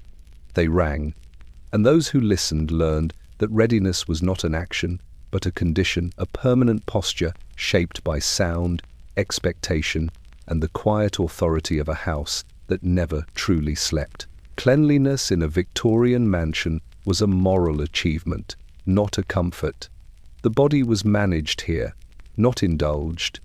Bathrooms, when they existed at all, were late additions, awkwardly integrated into houses, never designed to accommodate private washing. Many mansions relied on a patchwork of washstands, chamber pots, and shared facilities, each governed by rules of propriety rather than ease. Water was present, but never welcoming. It arrived cold, heavy, and demanding. Bathing was an ordeal. Large tubs, often made of metal or porcelain, stood exposed in drafty rooms or behind folding screens. Filling them required labor buckets carried up servant staircases, kettles heated slowly over kitchen fires. Even then, the water rarely reached true warmth. Baths were taken quickly, deliberately, before heat dissipated. Prolonged soaking was discouraged, seen as indulgent or weakening. Cold was considered beneficial. Victorian medical thinking praised briskness. Cold water was believed to invigorate circulation, strengthen character, and suppress excess desire. A shiver was not a problem, it was proof that the body was responding correctly. Comfort was unnecessary. Discipline mattered more. Privacy was limited. Doors locked, but walls remained thin. Sounds traveled easily. One bathed with awareness, movements careful, splashes minimized. Servants entered discreetly to remove water or clean afterward, their presence both necessary and invisible. The act of washing never fully belonged to the individual. Toilets offered no refuge. Early water closets were temperamental. often located in isolated corners of the house or external wings. They were cold, faintly damp, and poorly ventilated. Odors lingered despite efforts at control. Use was brief, efficient, never lingered over. Bodily needs were addressed as quickly as possible, with as little acknowledgement as possible. Shame hovered quietly. The Victorian house treated bodily functions as necessary but improper. Washing was framed as moral hygiene rather than physical relief. To enjoy it was suspect. To speak of it was unthinkable. The bathroom became a place of correction, where the body was scrubbed, regulated, and returned to composure. Women bore particular scrutiny. Bathing schedules were advised, monitored, adjusted according to perceived fragility. Too frequent bathing was said to weaken the nerves. Too little was unhygienic. Balance was dictated by medical authority rather than comfort. Menstrual health, fatigue, and pain were folded into the same rigid framework, addressed through restraint rather than accommodation. Children were trained early. Cold sponge baths were routine, justified as strengthening. Complaints were dismissed gently, then firmly. Cleanliness was praised, comfort ignored. The lesson was clear. The body existed to be maintained, not consulted. Servants experienced the harshest conditions. Their washing facilities were minimal cold water, shared spaces, little time. Cleanliness was demanded of them more strictly than of anyone else, yet provided with fewer means. They learned to wash quickly, quietly, thoroughly, without complaint. Medicine often followed bathing. If dizziness, weakness, or chill lingered, remedies were applied, tonics, stimulants, calming drops. The environment remained unchanged.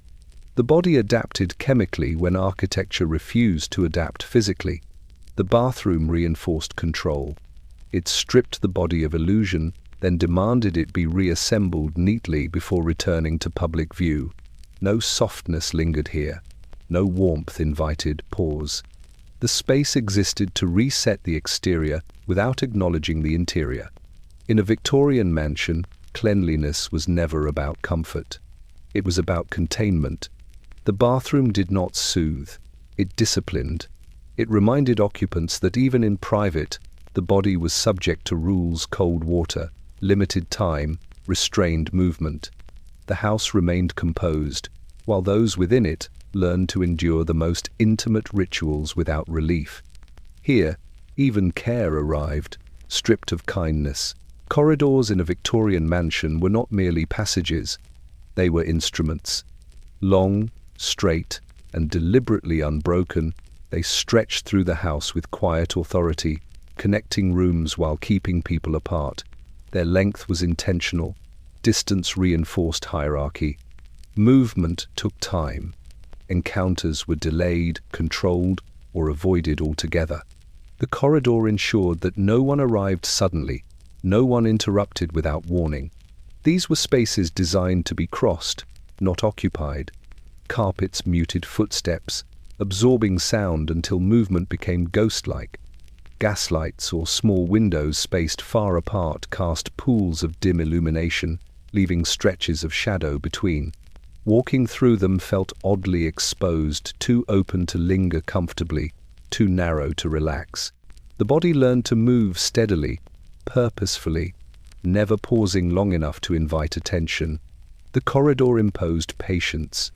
To reach a destination required endurance. Bedrooms were often placed far from public rooms, ensuring that private lives remained separate from social performance. Servants traversed these lengths repeatedly, carrying trays, coal, linens, their labor stretched thin across distance.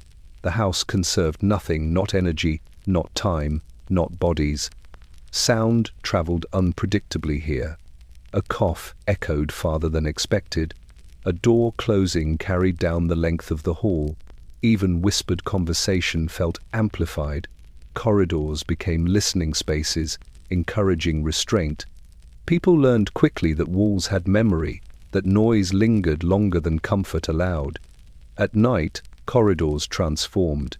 Gaslights dimmed or extinguished, shadows deepened. The house settled into itself, beams contracting, floors shifting faintly. Walking these passages after dark required composure. The length exaggerated every sound, every movement. Solitude felt heavier here, stretched thin across distance. Children sensed this unease instinctively. They were discouraged from wandering, especially after dark. Corridors were not playful spaces. They demanded discipline. A child running down a hall was immediately corrected not because of danger, but because of disorder. The corridor enforced seriousness. For women, these spaces reinforced isolation. Moving alone through long passages emphasized separation between rooms, between roles, between moments of quiet and moments of performance.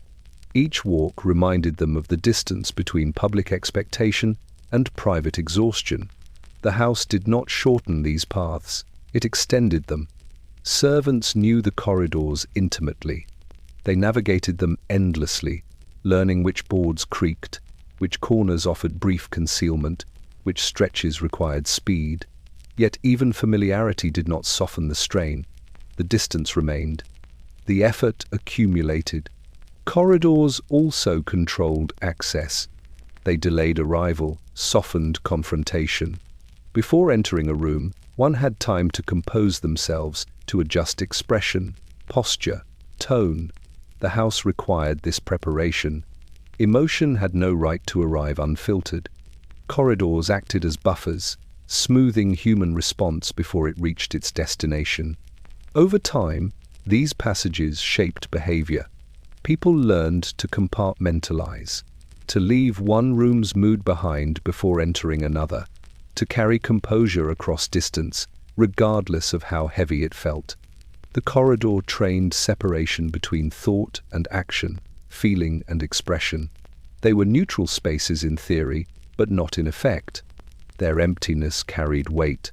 They reminded occupants of scale, of distance, of how small a person felt inside such a structure. Walking them daily etched this awareness into the body. Victorian mansions did not favor closeness. They favored order. Corridors enforced that order quietly, stretching time and space until lives learned to fit within their measured lengths. No one lingered here willingly, and yet everyone passed through again and again, absorbing the lesson that movement itself was a form of discipline. In these endless halls, the house reminded its inhabitants that even transition required endurance. Privacy in a Victorian mansion existed, but it was never absolute.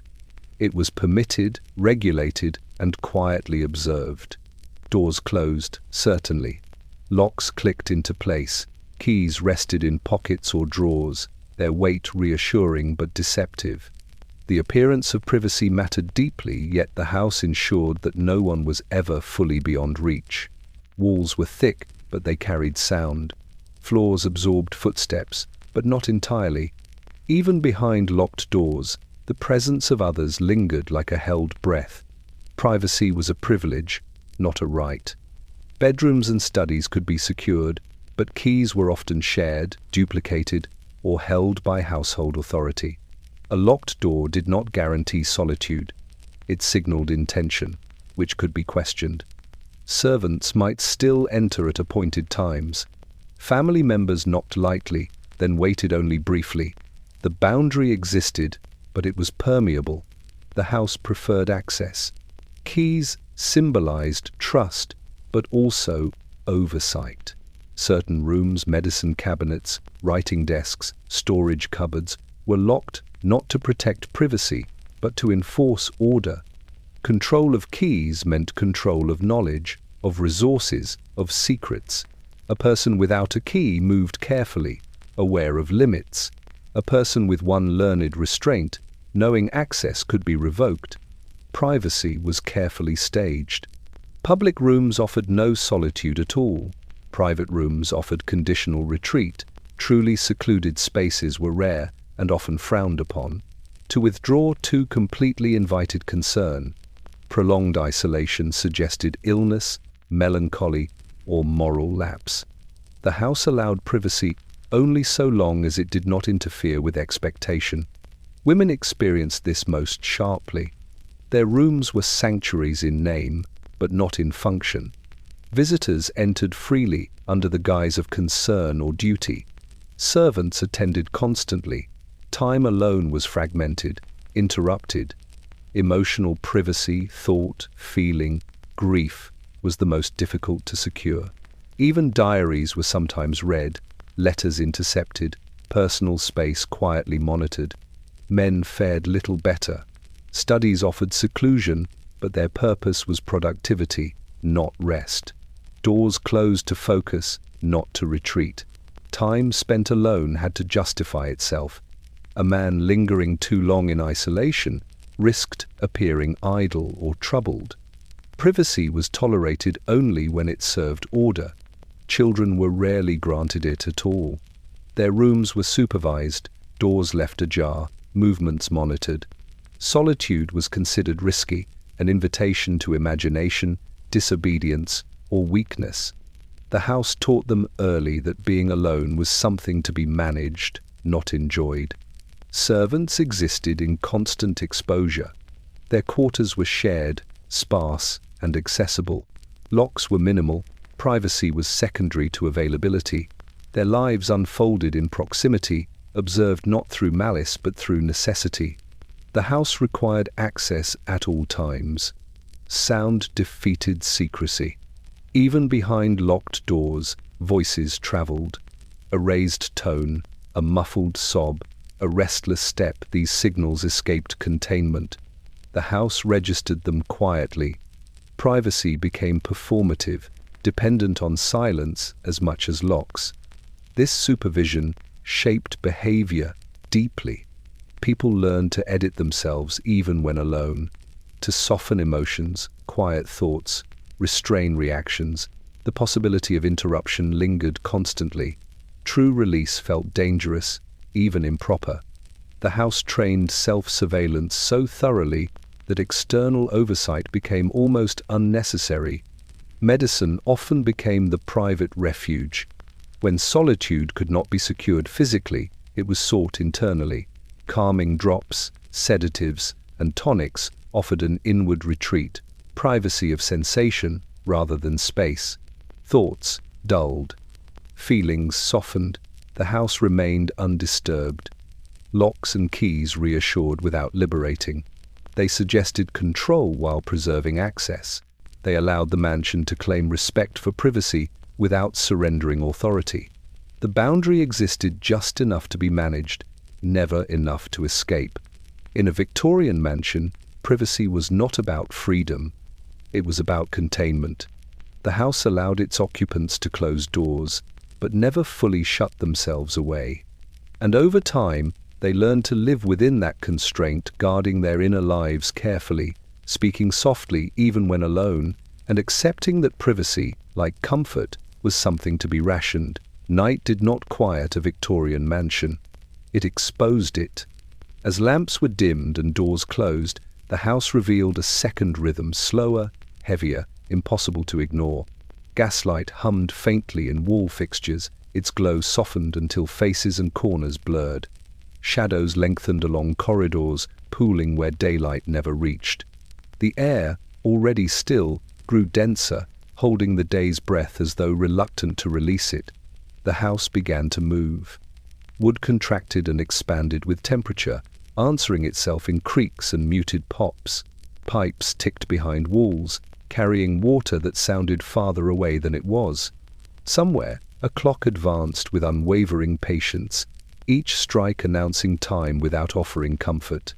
These sounds were not loud, but they were persistent, too regular to dismiss, too irregular to predict. Bedrooms became islands. Curtains sealed windows tight against imagined danger, leaving rooms dependent on the house's internal atmosphere. Fires, long reduced, gave no warmth. The stale air pressed close, making each breath deliberate. Sleep arrived unevenly, if at all. Bodies lay still beneath layered blankets, listening, counting, waiting for rest that refused to settle. The corridors grew longer at night. Even familiar distances felt exaggerated. A single footstep echoed farther than intended. A door closed at one end of the house seemed to register everywhere. Movement after dark carried weight. It demanded explanation. Those who walked these halls did so cautiously, aware that the house noticed deviation. Servants felt the night keenly. Though much of the household slept, readiness did not. Bells might ring, lamps required tending, fires needed checking. Someone was always awake, listening. The mansion relied on this vigilance, absorbing it quietly while presenting an image of undisturbed calm. Children experienced night as instruction. Fear was acknowledged only briefly, then corrected. The house was safe, they were told. The sounds were normal. Stillness was required. Many learned to lie awake silently, absorbing the lesson that discomfort should be endured without disturbance. Women often spent long hours awake. Sleep eluded them in sealed rooms heavy with heat and memory. Thoughts drifted unchecked in the quiet, looping through the day's obligations and unspoken tensions. Remedies sat within reach, drops, powders, gentle vapors offering a softening of awareness. Relief came muted, never complete. Men fared little better.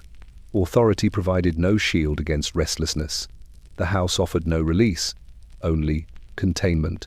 Wakefulness stretched on, broken by brief, shallow sleep that left little restoration behind. The mansion observed it all. At night, its watchfulness felt closer. The absence of daylight removed distraction. The house's presence pressed inward, reminding occupants of scale and enclosure. Even alone, one behaved as though someone might hear, might notice, might judge. Morning did not erase the night's effects. Fatigue lingered, stiffness settled into joints, the house reset itself, efficiently beds made, lamps extinguished, order restored, leaving no trace of the hours spent listening, waiting, enduring. Night revealed the truth, the day concealed, that the mansion was never at rest, that its calm required constant management, that silence was not peace, but pressure held evenly across walls and lives. In daylight, the house reassured. At night, it instructed. It taught endurance through sound and shadow, through stale air and measured darkness. Those who lived within it learned to sleep lightly, to listen carefully, to ask little of the rooms that confined them. The Victorian mansion did not surrender to night. It tightened. And those inside adapted quietly, chemically, obediently, until even wakefulness felt like another room to endure. In a Victorian mansion, the mind was as carefully managed as the body. Nervousness was never dismissed.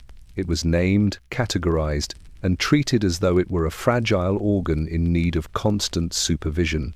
The house encouraged it without words. Long corridors, drawn curtains, and still rooms pressed inward upon the occupant, producing a subtle tension that became part of daily life. Shadows lengthened at unexpected angles, fireplaces flickered unevenly, and gaslight hummed faintly in wall fixtures. Every sound, every movement, every unaccounted glance heightened awareness, sharpening the nerves. The mansion taught vigilance, and the vigilant body often interpreted it as anxiety. Doctors were called not in response to ailment, but to the subtle whispers of unease that emerged naturally within these walls. A racing pulse, a faint tremor, or a slight pallor might be explained away as constitutional weakness, yet they were all opportunities to define nervousness as a medical condition. What would elsewhere be dismissed as fatigue or imagination here became a diagnosis, a label that justified attention, restraint, and, ultimately, chemical intervention. The wealthy were particularly susceptible. Young women, trained to embody grace and composure, experienced the mansion's constant oversight as a pressure on their nerves. Their days were regimented, filled with controlled activity, expectation, and observation. Every slip of posture, every quiver of emotion, Every momentary restlessness risked scrutiny. Complaints were reframed by physicians, matriarchs, or tutors. Fainting spells, agitation, palpitations, all signs of delicate nerves in need of regulation. The mansion never needed to speak. It merely existed, and the body learned to respond as though under instruction. Men were not immune. A gentleman was expected to manage authority, composure, and judgment. The mansion demanded this performance with invisible rigor.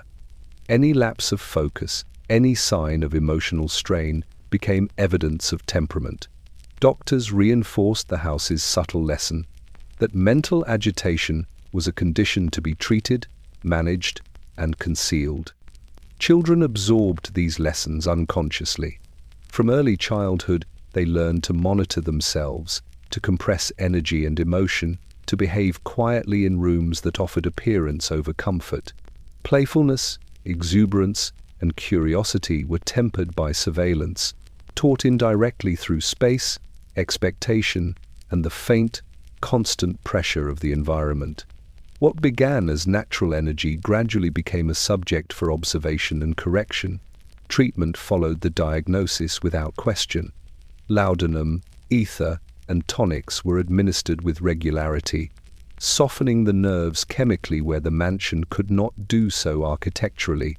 Sleep, concentration, appetite, and mood were moderated through subtle chemical influence, reinforcing the idea that nervousness required correction. The body learned to submit to these interventions without resistance. Relief, when it came, was quiet and compliant. Even the architecture supported this view. Narrow corridors, imposing staircases, restricted air, and carefully managed light amplified tension. Silence pressed inward. Shadows lingered. The house itself became a participant in the diagnosis, a persistent reminder that the mind must be managed with as much care as the body. Inhabitants learned to identify themselves by it. To be nervous was not weakness. It was refinement, delicacy, and awareness of propriety. Complaints were reframed as sensitivity. Fatigue became moral as well as medical. The mansion taught that discomfort was natural, expected, and ultimately to be contained. In a Victorian mansion, nervousness was not an accident. It was cultivated, observed, and preserved. The walls did not merely enclose bodies. They enclosed minds, sharpening, monitoring, and defining thought itself, until the occupant learned to identify the pressure as propriety and the strain as virtue. In a Victorian mansion, the doctor was more than a visitor. He was an arbiter, a subtle enforcer of the household's rhythm and expectations. Physicians arrived punctually, their presence anticipated and prepared for. They carried instruments, thermometers, stethoscopes, syringes, delicate glass bottles filled with tonics that impressed as much as they healed.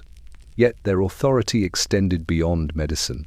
The doctor judged posture, gait, tone of voice, and even facial expression. He surveyed the household with an eye trained not merely on health, but on propriety. Every visit reinforced the mansion's silent insistence that bodies and minds be disciplined, restrained, and orderly. The consultation was ritualized. Rooms were arranged to present calm, warmth, and composure. Patients were seated precisely where they could be observed from multiple angles. Light was managed to reveal clarity without harshness. Servants hovered discreetly, ready to produce water, towels, or medicine at the slightest signal. Even before a word was spoken, the house itself conveyed the rules. The occupant must behave correctly, display only acceptable emotion, and comply with instructions. The doctor reinforced the mansion's authority quietly. A faint tremor in a hand became evidence of sensitivity. A restless eye suggested nerves in need of moderation. Paleness was read as fragility. Each diagnosis carried moral weight, implying that the individual must adjust, not the house. Physicians prescribed remedies with subtlety, tonics, ether, laudanum, or mild sedatives softening the body's protest without altering the environment. Compliance became a form of virtue. Women bore this scrutiny with particular intensity. Expected to embody refinement, they were observed for signs of strain invisible to casual eyes. Fatigue, irritability, faintness, these were examined carefully, named, and categorized. Nervous disorders became routine, socially and medically sanctioned. Remedies were administered without fanfare, integrating chemical calm into the daily rhythm of the mansion. To resist was improper. To accept was both necessary and commendable. Men, too, were shaped by the doctor's presence. Even those tasked with authority were measured against invisible standards. Emotional display, bodily tension, and attention to detail were all subject to observation. A gentleman's composure was reinforced by chemical moderation if the mansion's architecture or regimen failed to maintain it. The doctor acted as intermediary, translating human frailty into manageable intervention. Children were enrolled in this system unconsciously. Their early ailments, coughs, fevers, restlessness, were documented, examined, and treated according to household custom. Even playfulness or agitation could be interpreted as a symptom, a lesson in propriety, or an opportunity for correction. The physician became a fixture in the nursery, supervising not only health but behavior, reinforcing lessons that the house itself had already begun. Servants, while often overlooked, were not exempt. Their illnesses, though usually simpler, were attended quietly and efficiently. Treatment was minimal yet sufficient, designed to return them to function quickly. Observation reinforced obedience. Compliance was expected, monitored, and rewarded with continued employment. The house relied on the doctor. Physicians lent authority to domestic order, translating discomfort into manageable interventions. They reinforced the mansion's expectations, ensuring that bodies bent to routine, minds accepted constraints, and the household maintained the illusion of perfect calm. Their influence was subtle yet pervasive, shaping life behind curtains, behind doors, behind the polished veneer. In a Victorian mansion, the doctor was more than healer. He was an extension of the architecture, a guardian of propriety, and a mediator between human fragility and the house's relentless demands. The household learned to measure themselves by his judgment. Bodies were disciplined, minds subdued, and all discomfort translated into obedience. In these walls, authority was invisible, but the doctor ensured it was never absent. A Victorian mansion held secrets that could not be seen, yet they lingered everywhere. One of the most persistent was ether, its presence subtle, pervasive, and carefully controlled. Ether was not a luxury, it was a tool. It softened the edges of the household, tempering nerves, quieting restlessness, and masking the strain that daily life demanded. The scent was faint, sweet, chemical, almost medicinal but unmistakable once noticed. It wove through corridors, climbed staircases, and hovered in bedrooms and nurseries alike, an invisible haze of calm. Its use was deliberate. Nurses and physicians introduced it with care. A drop in a basin, a handkerchief infused, a vapor slowly released near the patient. The effect was immediate yet controlled. Breathing slowed, muscles relaxed, the mind dulled just enough to endure. The house did not remove discomfort, it administered it chemically, preserving the calm that the architecture demanded. Women were the most frequent recipients. Expected to maintain grace, composure, and refinement, they bore the invisible weight of propriety every day. An agitated hand, a restless gaze, a faint tremor, all were cues that ether might be applied. The practice was both protective and coercive. It eased tension while reminding the occupant of her delicate constitution. Fatigue, emotional distress, and mild illness were framed as weaknesses of the nerves, softened chemically rather than acknowledged or resolved architecturally. Men were less frequently administered ether, but never exempt from its observation. A gentleman struggling with sleeplessness or irritability might find himself in a study where a faint vapor hung, imperceptible at first but influential over time. The mansion demanded calm from all who dwelled within it. Ether became a tool to enforce compliance, to ensure that composure persisted when the house itself could not maintain it. Children absorbed the presence unconsciously. Nurseries, already overheated and still, carried the faint chemical scent into play and rest alike. Their developing bodies learned to associate quiet with vapor, stillness with calm. Faint tremors, agitation, or cries were often met with chemical intervention. The child did not question it. They learned to accept the mansion's invisible regimen as natural. Servants, too, were not untouched. Those attending to the needs of the household sometimes carried ether into rooms, diffusing it without deliberate acknowledgement. Even if they did not inhale it consciously, the atmosphere affected their behavior, reinforcing the pervasive quiet that the mansion demanded. Calm was maintained, obedience ensured, and the boundaries of the house enforced chemically as well as architecturally. The ether itself was invisible authority. It did not scold, punish, or command. Yet it guided breathing, motion, and thought, aligning the household to the rhythm of the mansion. Its presence was both reassurance and warning.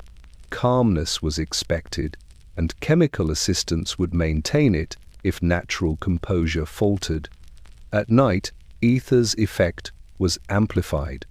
As lamps dimmed and curtains sealed windows, the chemicals softened the house's edges, dulling tension, quieting limbs, and allowing sleep to arrive more readily. Yet it never liberated. It merely preserved order, allowing bodies to endure without complaint. Morning revealed no evidence of its presence, only the continuation of routine. In a Victorian mansion, ether was more than medicine. It was part of the architecture, part of the hierarchy, part of the quiet authority that shaped every breath, every motion, every thought. The house could not speak. It could only contain, impress, and endure. Ether allowed it to do all three simultaneously, keeping its occupants subdued while the mansion remained impeccable. Laudanum was never offered casually. It was the final concession of a household that demanded endurance above all else. In bedrooms and nurseries alike, small bottles sat waiting, their contents dark, viscous, and potent. A few drops on a spoon, mixed with water or milk, could calm agitation, dull pain, and quiet nerves that the architecture itself had already strained. Its presence was subtle, yet constant, a chemical whisper promising relief while reinforcing authority. The house did not permit weakness. It managed it. Women were the most frequent recipients. Delicate, refined, and always observed, they carried the weight of propriety with them. Fatigue, restlessness, or the faintest tremor of emotion suggested fragility and opportunity for intervention. Laudanum was administered with care, often by a nurse or physician, and sometimes by a parent trained in its use. Its effect was immediate yet controlled. The body softened, muscles relaxed, breathing slowed, and the mind quieted. Compliance was reinforced chemically when the mansion could not enforce it architecturally. Men, though less frequently treated, were not immune. Gentlemen who struggled with sleeplessness, irritation, or emotional strain might find a measured dose placed discreetly beside their pillow. Their dignity remained intact, yet the mansion ensured calm, subtly, chemically. The distinction between relief and obedience blurred. To accept the medicine was to acknowledge both one's own fragility and the authority of the household. Children learned to associate compliance with chemical calm. Nurseries, already overheated and enclosed, carried the faint scent of laudanum into play and sleep alike. Restlessness or tears were addressed quietly, often with just a few drops. Play slowed. Anxiety softened. Agitation was dulled, teaching children that endurance was expected and that relief could be administered externally, not self-generated. The house's influence extended beyond walls. It extended into the body itself. Servants, too, experienced the medicine's presence indirectly. Their work continued alongside it. Rooms were prepared, beds made, fires stoked, meals served, while the faint aroma of opiate sweetness lingered in the air. Even if they did not consume it themselves, the mansion's rhythm depended on its calming effect on others. Compliance, stillness, and quiet efficiency were maintained. Laudanum was both remedy and tool. It relieved suffering, yet it ensured the household continued to function without disruption. It was administered discreetly, its effects visible only in softened posture, slowed movement, or the gentle quiet of breath and thought. The mansion's calm was preserved, not through comfort or architecture alone, but through the subtle intervention of chemical authority.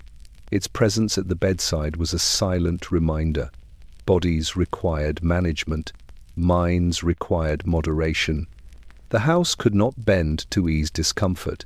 Instead, it provided what relief it could, reinforcing the hierarchy and expectations embedded in every corridor, staircase, and room. Pain, agitation, and fatigue became manageable, contained, and polite. In a Victorian mansion, laudanum was more than medicine. It was part of the household's invisible infrastructure, a chemical reinforcement of the same discipline that drew curtains, maintained fires, and orchestrated movement. Its drops carried obedience into sleep, shaping the night with quiet, subtle authority. Those who consumed it slept lightly, breathed carefully, and endured. The mansion, meanwhile, remained unchanged, serene, and impeccably composed. In a Victorian mansion, women were the delicate instruments of propriety, measured as much by appearance as by endurance.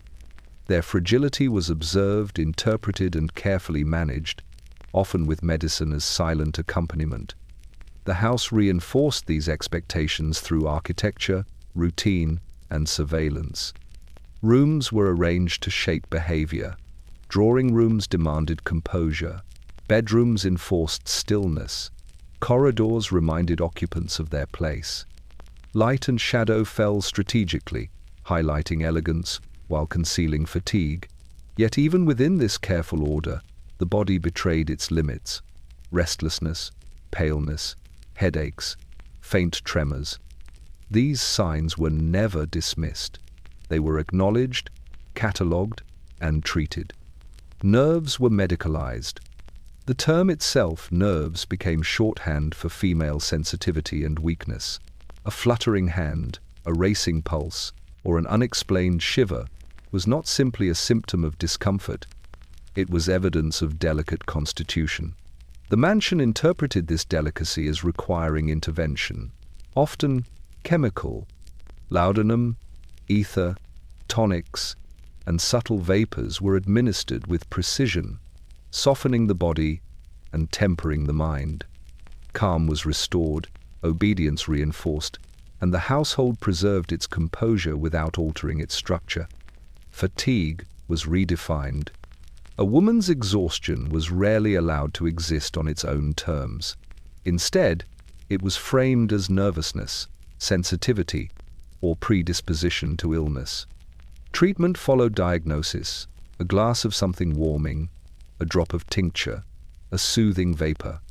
The effect dulled discomfort, masking the strain imposed by the house's routines, temperatures, and expectations. Relief was temporary, functional, and subtle, never indulgent. The household observed closely. Mothers, daughters, and aunts were monitored for posture, expression, and tone. Movement was noted. Composure was corrected before it faltered. Servants, discreet yet attentive, reported back the subtle signs of strain, enabling intervention before any disturbance became visible. The mansion relied on these signals to maintain order, ensuring that women appeared untroubled even when burdened. Children absorbed the model unconsciously. Girls learned that their bodies were instruments to be measured, restrained, and corrected. Playfulness and emotion were moderated. Expression was filtered through expectation. The chemical interventions administered to mothers and nurses alike became lessons in compliance, quiet reinforcement that the body must defer to propriety. Men's role intersected with this system. Fathers, brothers, and husbands oversaw not only the household, but the regulation of female behavior. Their observation aligned with medical authority. Intervention, chemical or architectural, was validated by social expectation. To permit unchecked fatigue or emotional display was a lapse of responsibility. To correct it discreetly was an exercise in maintaining the mansion's order. Even the mansion itself participated. Curtains, draught, fire, and furniture guided the body into positions that demanded stillness. Air was regulated, temperature controlled, and light filtered to shape behavior. If the body resisted, medicine compensated. The house, the people, and the prescriptions worked in concert to maintain the illusion of effortless grace. Women learned the lesson early. Delicacy was prized. Fragility was managed. Compliance was rewarded. Obedience became synonymous with health. Over time, the mansion's expectations became internalized, so that even absent chemical intervention, the body and mind moderated themselves. In a Victorian mansion, weakness was never accidental. It was defined, observed, and treated. The household relied upon it, the architecture reinforced it, and the medicine ensured it persisted. And in this quiet orchestration, women learned to endure gracefully, to appear calm, and to obey the invisible demands that shaped every room, every corridor, every breath. In a Victorian mansion, men bore their own burdens quietly, often less visibly than the women around them, yet no less thoroughly. Exhaustion was an expectation, a mark of industry and virtue, measured not by comfort, but by appearance and endurance. The architecture reinforced this expectation. Studies were arranged with rigid desks, chairs positioned for upright posture, and shelves lined with books that demanded attention. Drawing rooms and libraries beckoned men to remain composed, even when fatigue weighed heavily on their bodies. Staircases stretched long and steep, requiring effort with every ascent. Even corridors, designed for circulation, imposed vigilance and controlled movement. The mansion left no room for idleness. Activity and restraint were inseparable. Tasks were dictated by household rhythm, social obligation, and personal responsibility. A man rose early to inspect accounts, oversee staff, and attend to correspondence. Meals were brief, consumed with precision, often under the watchful eyes of family or guests. Each movement, each gesture, each word was a performance. Even the smallest lapse suggested weakness. Fatigue was to be endured quietly, its presence acknowledged only in posture or subtle gesture. Sleep was regimented, not restorative. Bedrooms offered warmth, beds layered with blankets, and fires maintained with care, but rest was never indulgent. Night brought its own pressure. The weight of expectation persisted, often heightened in dimly lit rooms where shadows exaggerated the stillness. Men learned to lie awake, body heavy yet constrained, senses alert to the house's subtle movements, the creak of beams, the faint hiss of gaslight, the distant echo of footsteps along corridors. Nerves, when taxed, were managed discreetly. A racing pulse, trembling hands, or an unsteady voice might be softened with chemical intervention, tonics, ether, or the occasional draught of laudanum, but these were measured precisely, never liberating. The purpose was not to erase fatigue entirely, but to maintain composure, to ensure that performance remained uninterrupted. Relief was functional, muted, controlled. Observation was constant. Family members, servants, and physicians alike monitored behavior. A sigh too long, a glance too vacant, or a posture too slumped drew subtle correction and adjustment of task. a whispered instruction, or a chemical nudge. Compliance was praised silently, deviation was recorded, noted, and gently redirected. The mansion itself acted as both witness and enforcer, its walls, floors, and corridors absorbing strain and reflecting expectation. Social interaction intensified the demands. Visitors, meetings, and public appearances required energy, attention, and restraint. Men moved through these encounters like actors on a stage, masking fatigue, modulating tone, and regulating expression. Conversation was carefully moderated, laughter measured, gestures contained. Even in private, the expectation of vigilance persisted, as the household relied upon composure to maintain its outward appearance. The mansion shaped endurance. Over time, repeated exposure to the house's rhythms, its architecture, its chemical aids, and its silent observation instilled habitual self-restraint. Bodies adapted to maintain upright posture, controlled gestures, and regulated movement. Minds internalized constant readiness. Fatigue became acceptable only when concealed within the parameters set by propriety. In a Victorian mansion, exhaustion was respectable. It was expected, observed, and managed. The man who survived it quietly earned his place in the household hierarchy, not through comfort, but through endurance. Every step, every sigh, every sleepless night reinforced the mansion's authority, training the body to submit while the mind maintained composure, and ensuring that the house remained serene, imposing, and impeccably ordered. In the carefully managed world of a Victorian mansion, children were never simply left to be children. They were observed, measured, and, when necessary, chemically guided into compliance. The nursery, already overheated and carefully sealed, was the stage for this subtle orchestration. Children learned early that stillness was prized above motion, quiet above exuberance, composure above delight. Their small bodies were guided by routine, expectation, and, when the house's architecture or discipline proved insufficient, by chemical intervention. Laudanum, ether, or mild tonics softened agitation, ensuring that even youthful energy could be contained within acceptable bounds. Play was controlled, often replaced by quiet tasks. Needlework, reading, and restrained games occupied hands while minds remained still. Noise was suppressed, movement monitored. Every gesture had its place, every sigh its acceptable length. Excitement was dampened, curiosity channeled. A child who moved too freely risked correction, scolding, or gentle chemical intervention. Through repetition, the mansion taught that obedience was preferable to freedom and compliance to curiosity. The air itself carried instruction.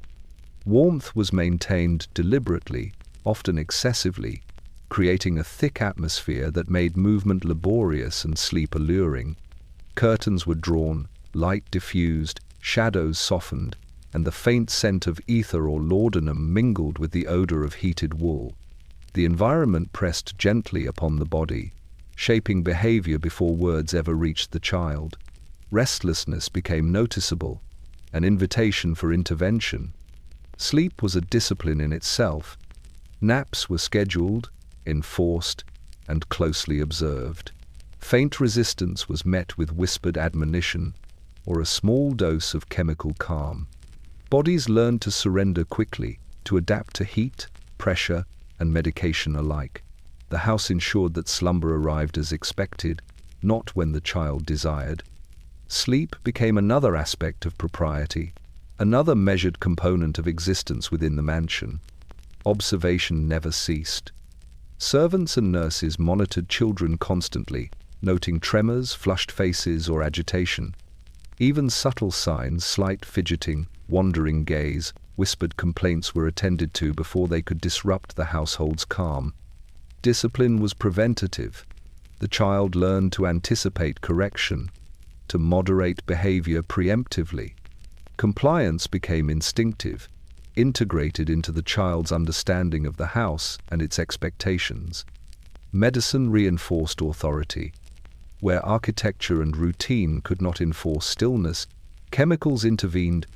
A drop of laudanum in a cup of warm milk, a faint ether vapor drifting across the room, or a tonic administered before rest ensured that the body followed expectation even if the mind resisted.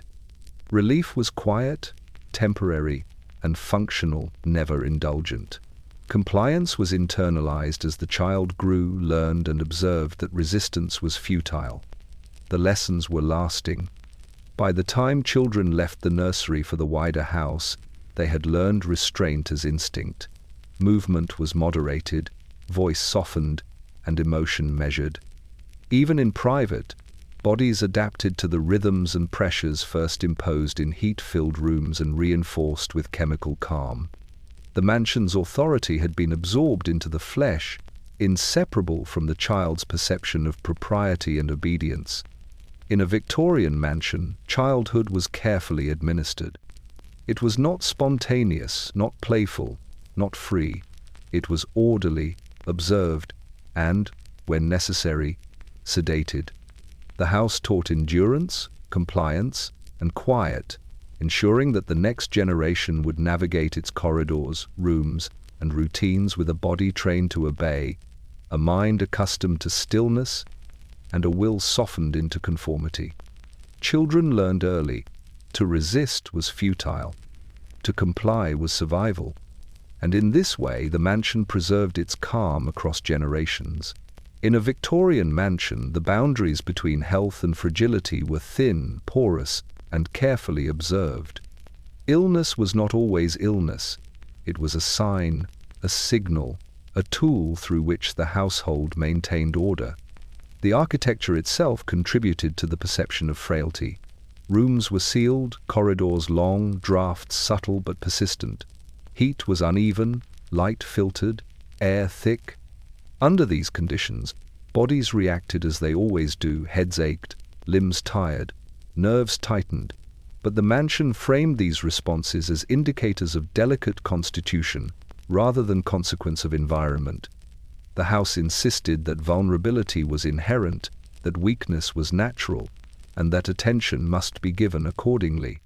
Symptoms were catalogued meticulously. A flushed cheek, a restless hand, a pale wrist, each marked by caregivers, nurses, and physicians alike. They were read not merely as physical responses, but as moral and social markers. Women's fainting spells, children's fatigue, even the occasional shiver of a man in a poorly heated study were observed, recorded, and interpreted. The house mediated these signs, amplifying them or diminishing them as discretion required. Illness without illness became a performance everyone expected to participate in. Chemical intervention followed. Where architecture and routine could not maintain calm, medicine stepped in. Laudanum softened nerves, tonics steadied pulse, vapors dulled sensation. The mansion's inhabitants became accustomed to these aids, learning to interpret relief as propriety rather than indulgence. Even when the body's discomfort had a clear cause, drafty windows, heavy heat, fatigue, the prescription reframed it as constitution, as delicacy, as something to be managed rather than questioned. Women bore the greatest scrutiny. Every minor ache or fleeting discomfort could be diagnosed, discussed, and treated, often chemically. Nervousness, faintness, and emotional unrest were seen as signs of refinement rather than strain. Chemical relief was administered discreetly, reinforcing the mansion's hierarchy and the expectation that composure should remain intact. Fatigue was natural, but must not interfere with appearance. The body was guided into stillness, the mind into moderation, and the household preserved its facade of calm. Children internalized these lessons. Fatigue, irritability, and restlessness were moderated early through both architecture and chemical intervention. Nursery heat, drawn curtains, and tonics combined to teach the child that the body must be managed as carefully as manners. What felt like minor discomfort was translated into obedience. instilling in the young a sense that fragility was natural, but stillness was expected.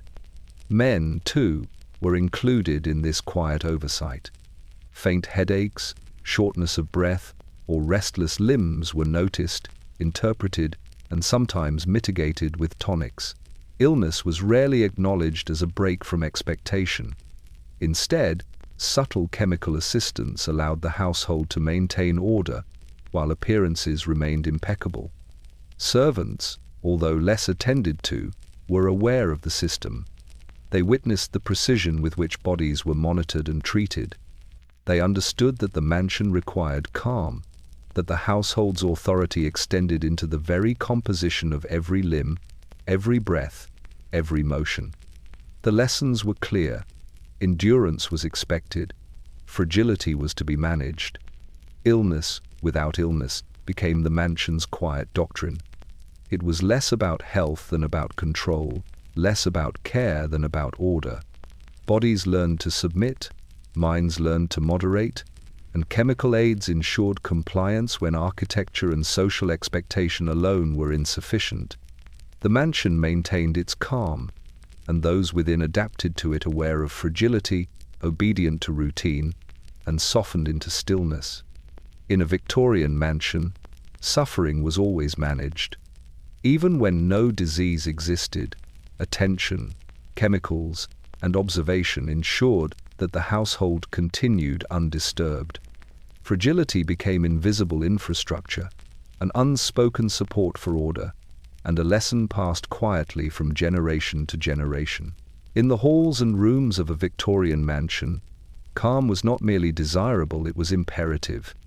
It was a virtue, a measure of character, and a silent law that governed every gesture, breath, and thought. From the moment one crossed the threshold, the house demanded composure. Gaslight softened edges, curtains filtered light, and the walls themselves seemed to press inward, subtly shaping posture and behavior.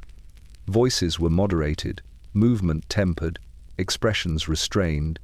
The mansion's architecture did not simply provide space, it imposed rhythm, insisting that those within maintain equilibrium regardless of discomfort, fatigue, or agitation. Emotional turbulence was discouraged, never permitted to manifest publicly. A hand that trembled, a sigh that escaped, a quiver of voice, all were signs to be corrected. Women were taught to absorb anxiety quietly, to veil disquiet with smiles and measured speech.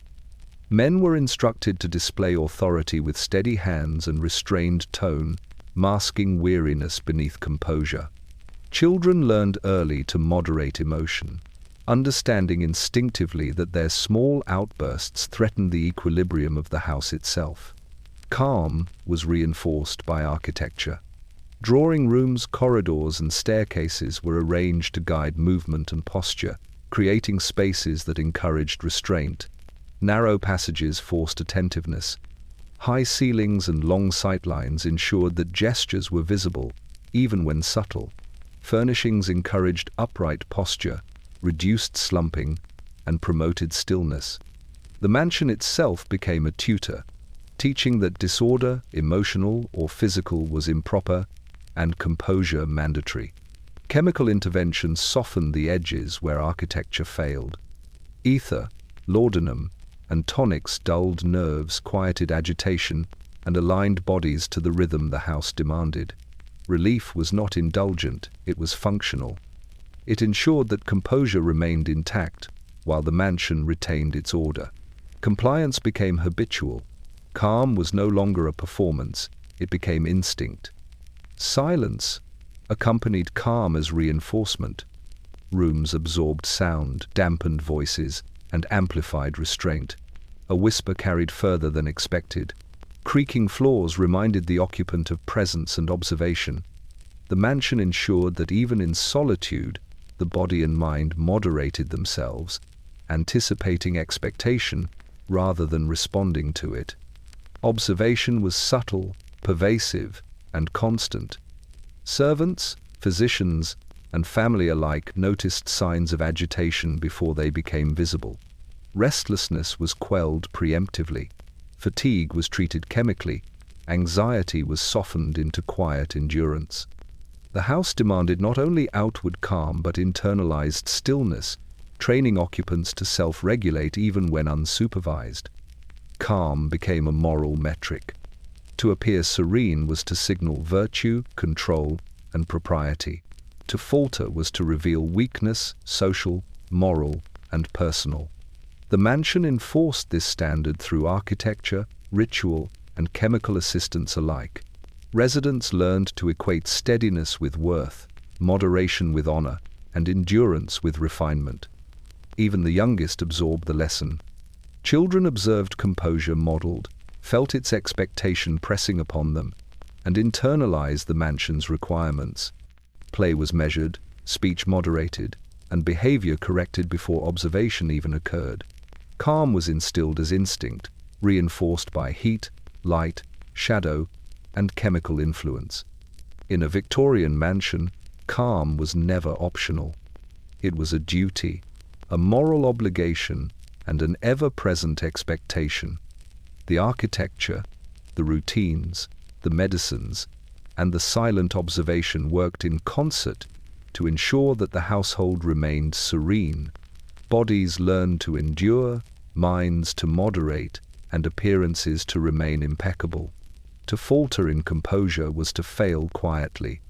To maintain it, regardless of cost, was to honor the house and to live within its authority. In the carefully managed world of a Victorian mansion, children were never simply left to be children. They were observed, measured, and, when necessary, chemically guided into compliance. The nursery, already overheated and carefully sealed, was the stage for this subtle orchestration. Children learned early that stillness was prized above motion, quiet above exuberance, composure above delight. Their small bodies were guided by routine, expectation, and, when the house's architecture or discipline proved insufficient, by chemical intervention. Laudanum, ether, or mild tonics softened agitation, ensuring that even youthful energy could be contained within acceptable bounds. Play was controlled, often replaced by quiet tasks. Needlework, reading, and restrained games occupied hands while minds remained still. Noise was suppressed, movement monitored. Every gesture had its place, every sigh its acceptable length. Excitement was dampened, curiosity channeled. A child who moved too freely risked correction, scolding, or gentle chemical intervention. Through repetition, the mansion taught that obedience was preferable to freedom and compliance to curiosity. The air itself carried instruction. Warmth was maintained deliberately, often excessively, creating a thick atmosphere that made movement laborious and sleep alluring. Curtains were drawn, light diffused, shadows softened, and the faint scent of ether or laudanum mingled with the odor of heated wool. The environment pressed gently upon the body, shaping behavior before words ever reached the child. Restlessness became noticeable, an invitation for intervention. Sleep was a discipline in itself. Naps were scheduled, enforced, and closely observed. Faint resistance was met with whispered admonition or a small dose of chemical calm. Bodies learned to surrender quickly, to adapt to heat, pressure, and medication alike. The house ensured that slumber arrived as expected, not when the child desired. Sleep became another aspect of propriety, another measured component of existence within the mansion. Observation never ceased. Servants and nurses monitored children constantly, noting tremors, flushed faces, or agitation. Even subtle signs, slight fidgeting, wandering gaze, whispered complaints were attended to before they could disrupt the household's calm. Discipline was preventative. The child learned to anticipate correction, to moderate behavior preemptively. Compliance became instinctive, integrated into the child's understanding of the house and its expectations. Medicine reinforced authority. Where architecture and routine could not enforce stillness, chemicals intervened. A drop of laudanum in a cup of warm milk, a faint ether vapor drifting across the room, or a tonic administered before rest ensured that the body followed expectation even if the mind resisted. Relief was quiet, temporary, and functional, never indulgent. Compliance was internalized as the child grew, learned, and observed that resistance was futile. The lessons were lasting. By the time children left the nursery for the wider house, they had learned restraint as instinct. Movement was moderated, voice softened, and emotion measured. Even in private, bodies adapted to the rhythms and pressures first imposed in heat-filled rooms and reinforced with chemical calm. The mansion's authority had been absorbed into the flesh, inseparable from the child's perception of propriety and obedience.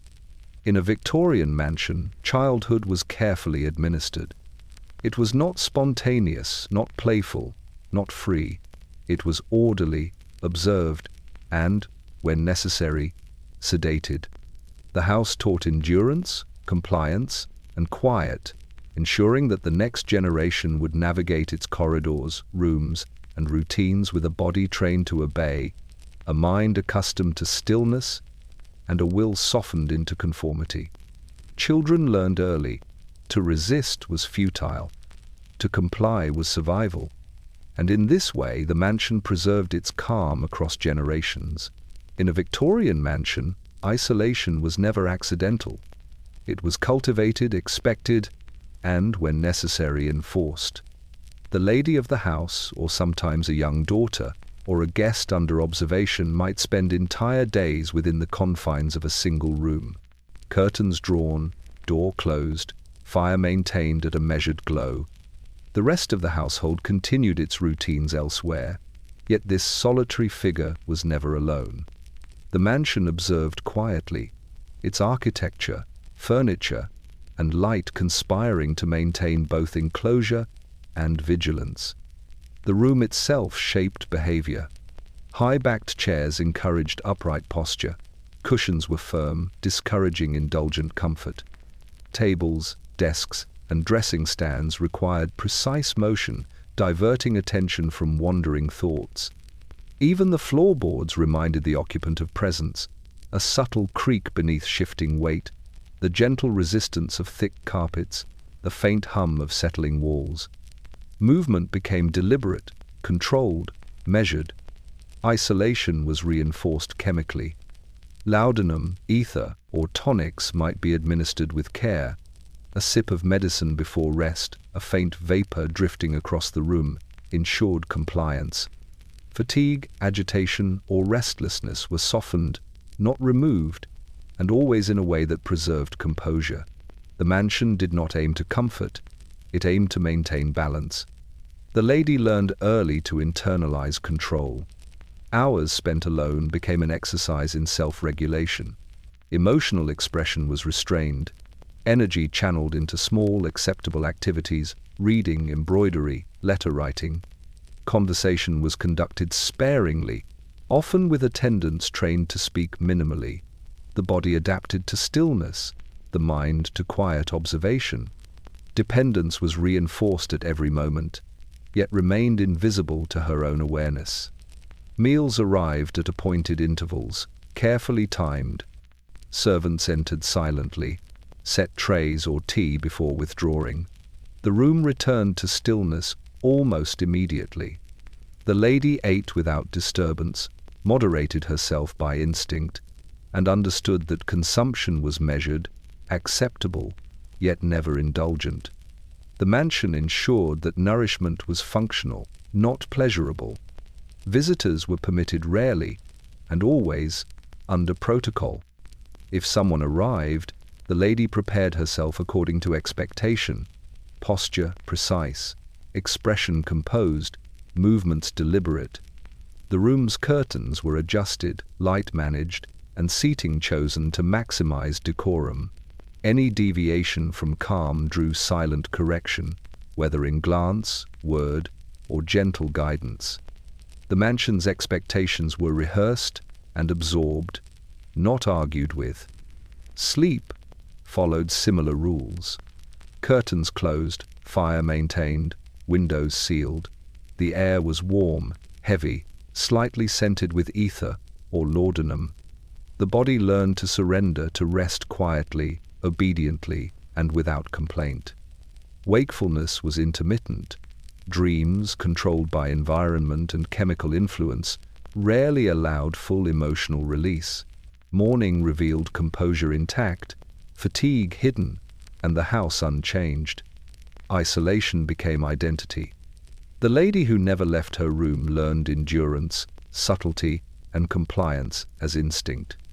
Movement, thought, and emotion were guided as carefully as the mansion guided light and temperature. Her independence was curtailed by architecture, expectation, and intervention. Her presence preserved the house's calm and authority. In a Victorian mansion, solitude was never merely privacy. It was instruction, containment, and careful cultivation of obedience. The lady remained within her room, appearing composed, serene, and uninterrupted, while the mansion ensured that every breath, gesture, and thought conformed to its silent, unwavering authority. In a Victorian mansion, even authority was constrained by architecture, ritual, and expectation. The master of the house, he who commanded servants, scheduled meals, and oversaw propriety, found little true respite within walls designed for control rather than comfort. Sleep arrived reluctantly, and when it came, it was shallow, measured, and observed by both the mansion and its occupants. The bedroom offered formality over ease. Heavy drapes sealed windows against drafts, but also against the cool air that might invite restfulness. Fires burned low, sufficient to maintain warmth for appearance, not comfort. Beds were large and imposing, layered with blankets that restricted movement as much as they promised heat. Pillows were firm, sheets were tucked meticulously. Every aspect of the room reminded the occupant that even in repose, discipline persisted. The mind remained alert. The master lay in a chamber that absorbed every nuance of the household. Creaking floors in distant corridors, the subtle hum of gas lights, the faint whisper of distant voices, all carried through walls and ceilings. Anticipation for the next day's responsibilities persisted in every thought. Orders, finances, social appearances, and family concerns replayed silently, unrelieved by darkness. Fatigue arrived slowly, partially tempered by chemical aids, tonics, a drop of laudanum, or the faint scent of ether, but never fully. Calm was preserved, yet never liberating. Sleep was fragmented. Even when eyelids closed and breath steadied, the body remained lightly tethered to the house's rhythms. Footfalls above or below might startle. A distant bell could awaken. A servant's soft movement reminded him of responsibilities still in motion. Dreams arrived briefly, muted, often interrupted by imagined obligations or subtle environmental disturbances. Night became a series of controlled pauses, not restorative rest. Physical discomfort compounded mental vigilance. The bed was firm, the blankets restrictive, the temperature uneven. Cold crept at the edges of the room, heat concentrated near the hearth. Limbs grew stiff, muscles tensed automatically, responding to the house's implicit command: remain upright, alert, and ready. Even exhaustion was moderated, softened chemically or ritualistically, ensuring that composure remained intact despite fatigue. Responsibilities intruded continuously. Accounts, letters, and memoranda awaited attention at daybreak. Family dynamics, staff efficiency, and household appearances pressed on the master's consciousness. The mansion's architecture reinforced this load. Corridors that required traversal, staircases demanding effort, rooms designed for visibility and observation rather than comfort. Each movement, even in the night, echoed subtly, reinforcing alertness. Chemical intervention softened edges. A measured dose of laudanum or a faint ether vapor offered temporary calm, dulling the physical sensation of fatigue and the mental pressure of vigilance. Relief arrived subtly, enough to preserve function, but never enough to allow full surrender. The master remained partially alert, partially subdued, a body managed, a mind constrained. Even authority carried obligations beyond repose. The master slept, but always in the context of the house's expectation. Even in rest, he maintained readiness, a constant awareness of the household's operations. The mansion required no words, only continued endurance and vigilance. In a Victorian mansion, sleep was not restorative. It was another performance. The master who slept poorly did so within the house's silent discipline, every breath, shift, and heartbeat guided by architecture, expectation, and subtle chemical influence. Calm arrived, but only enough to endure, never to release. Even authority was subordinate to the mansion's unyielding rhythm. In a Victorian mansion, the eyes that went unseen often knew the most. Servants, moving quietly along back staircases, through narrow corridors, and behind closed doors, became the repository of every secret, every lapse, every tremor of emotion. From early morning until late at night, they observed without acknowledgement. Their duties required vigilance, tending fires, preparing meals, arranging rooms, attending to children, and smoothing over the household's endless expectations. Each movement was deliberate, invisible, efficient, and yet, in their careful presence, no detail escaped them. The mansion relied on this knowledge to maintain its veneer of composure. Servants learned to read subtle cues. A lady's frown barely formed. A gentleman's hand trembled slightly. A child shifted restlessly in an overheated nursery. Each indicated a need, physical, emotional, or social. The servants acted swiftly, preemptively, and silently, ensuring that the mansion remained orderly. Their eyes became instruments, capturing small signs, while their discretion guaranteed the house's calm was never interrupted. Knowledge was power, but power was restrained. Servants understood that their awareness conferred authority, yet it could never be exercised openly. Correction was subtle, delivered through small adjustments, extra blankets, repositioned cushions, the quiet administration of a tonic or a drop of laudanum. A chair shifted, a fire stoked, a curtain drawn more tightly. Each intervention preserved calm without revealing the observer. They acted as extensions of the mansion itself, guiding behavior chemically, spatially, and temporally. The mansion amplified their influence. Long corridors, hidden staircases, and high ceilings allowed servants to move unseen, yet to witness every gesture and overhear every sound. Shadows and angles favored their observation. The architecture ensured they could monitor without intruding. Their presence became a silent directive. Behavior must remain within bounds, for the unseen is watching. Children learned the lessons unconsciously. They internalized the idea that behavior mattered not only in public, but even in spaces presumed private.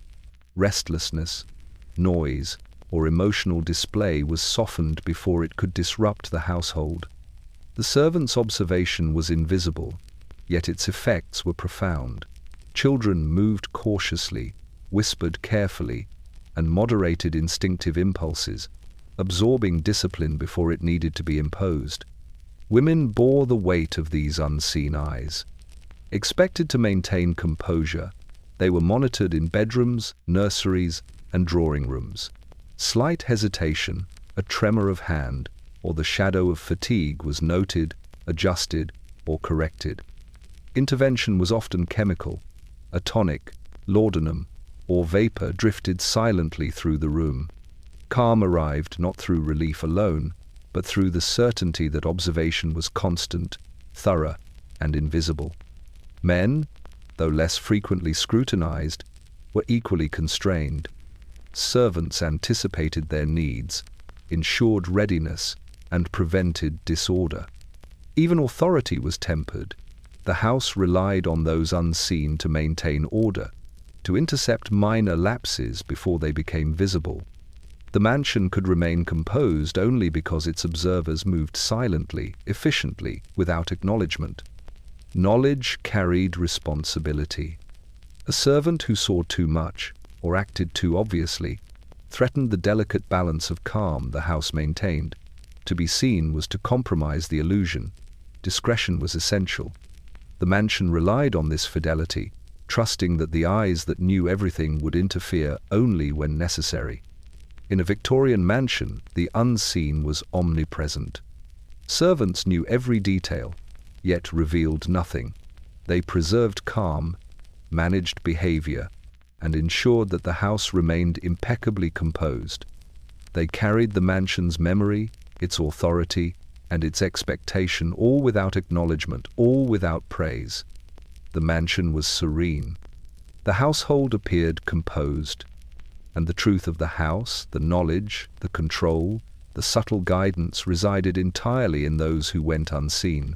In a Victorian mansion, collapse was always quiet. It arrived behind doors, behind curtains, behind layers of fabric and propriety. The household demanded composure, yet even the most disciplined mind could falter under the weight of expectation, routine, and the relentless observation that defined daily life. The architecture itself was complicit. Long corridors, high ceilings, and narrow staircases shaped movement, posture, and awareness. Rooms were arranged to impress, to enforce hierarchy, to maintain calm. Light was filtered, air thick, heat uneven. Every element encouraged stillness, vigilance, and restraint. Yet these same elements compounded pressure. Minds exhausted by regulation found little relief. The environment that demanded obedience also amplified anxiety, restlessness, and mental fatigue. The signs were subtle, often imperceptible to the household. A hand trembling faintly while sewing, a gaze that lingered too long on a shadow, a sigh barely audible over carpeted floors, these were the first indications. Children might withdraw into themselves. Women might linger over needlework. Men might stare into the dim fire without thought. Such lapses were minor on the surface, yet they indicated the slow accumulation of mental strain that the mansion tolerated, but did not alleviate. Chemical interventions were the first line of prevention. Laudanum, tonics, and faint ether vapors softened nerves before a collapse could become evident. They dulled agitation, eased headaches, and created the illusion of composure. The mansion depended on these aids to maintain the appearance of calm, ensuring that the mind, though taxed, did not disrupt the household. Relief was functional, never indulgent, designed to preserve order rather than restore energy. When intervention was insufficient, the collapse was private, controlled by circumstance. A bedroom became an island. Curtains were drawn, doors closed. The faint scent of tonics or ether permeated the air. Occupants might weep silently, tremble in stillness, or lapse into exhaustion without protest. No one entered uninvited. The house required discretion, and the household understood the rules. Collapse was permitted only within containment, so that appearance remained intact beyond the door. The household adapted without acknowledgement. Servants and physicians noted subtle deviations and acted quietly. A blanket adjusted, a window opened for a fraction of a moment. A draft administered these small interventions mitigated extremes, yet the mansion's structure remained unchanged, as though it demanded endurance before relief. Observers ensured compliance with expectation, even as the occupant's mind strained, reinforcing the lesson that internal disorder must remain invisible. Children internalized this pattern early. They learned that fear, frustration, or exhaustion was permissible only in private, behind walls, behind curtains, often chemically moderated. Emotional expression was curtailed. Thoughtful reflection or mental lapse had to be contained. Compliance was rewarded. Deviation risked exposure. Even those of authority were not exempt. Gentlemen and matriarchs, burdened by the weight of propriety, social expectation, and household management, often experienced subtle collapse themselves. They withdrew silently, administered calming agents, and resumed performance when the room's observation returned. In a Victorian mansion, mental collapse was never public. It was managed, contained, and softened. Yet the mansion never yielded. It demanded endurance. It required composure. It tolerated only private faltering, ensuring that the facade of calm, authority, and perfection remained undisturbed.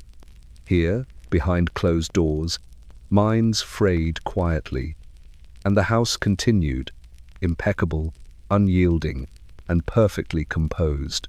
In a Victorian mansion, even death was expected to observe decorum. It arrived quietly, politely, and always in accordance with the house's relentless insistence on propriety. The bedroom, the supposed refuge of rest, became the stage for the final performance.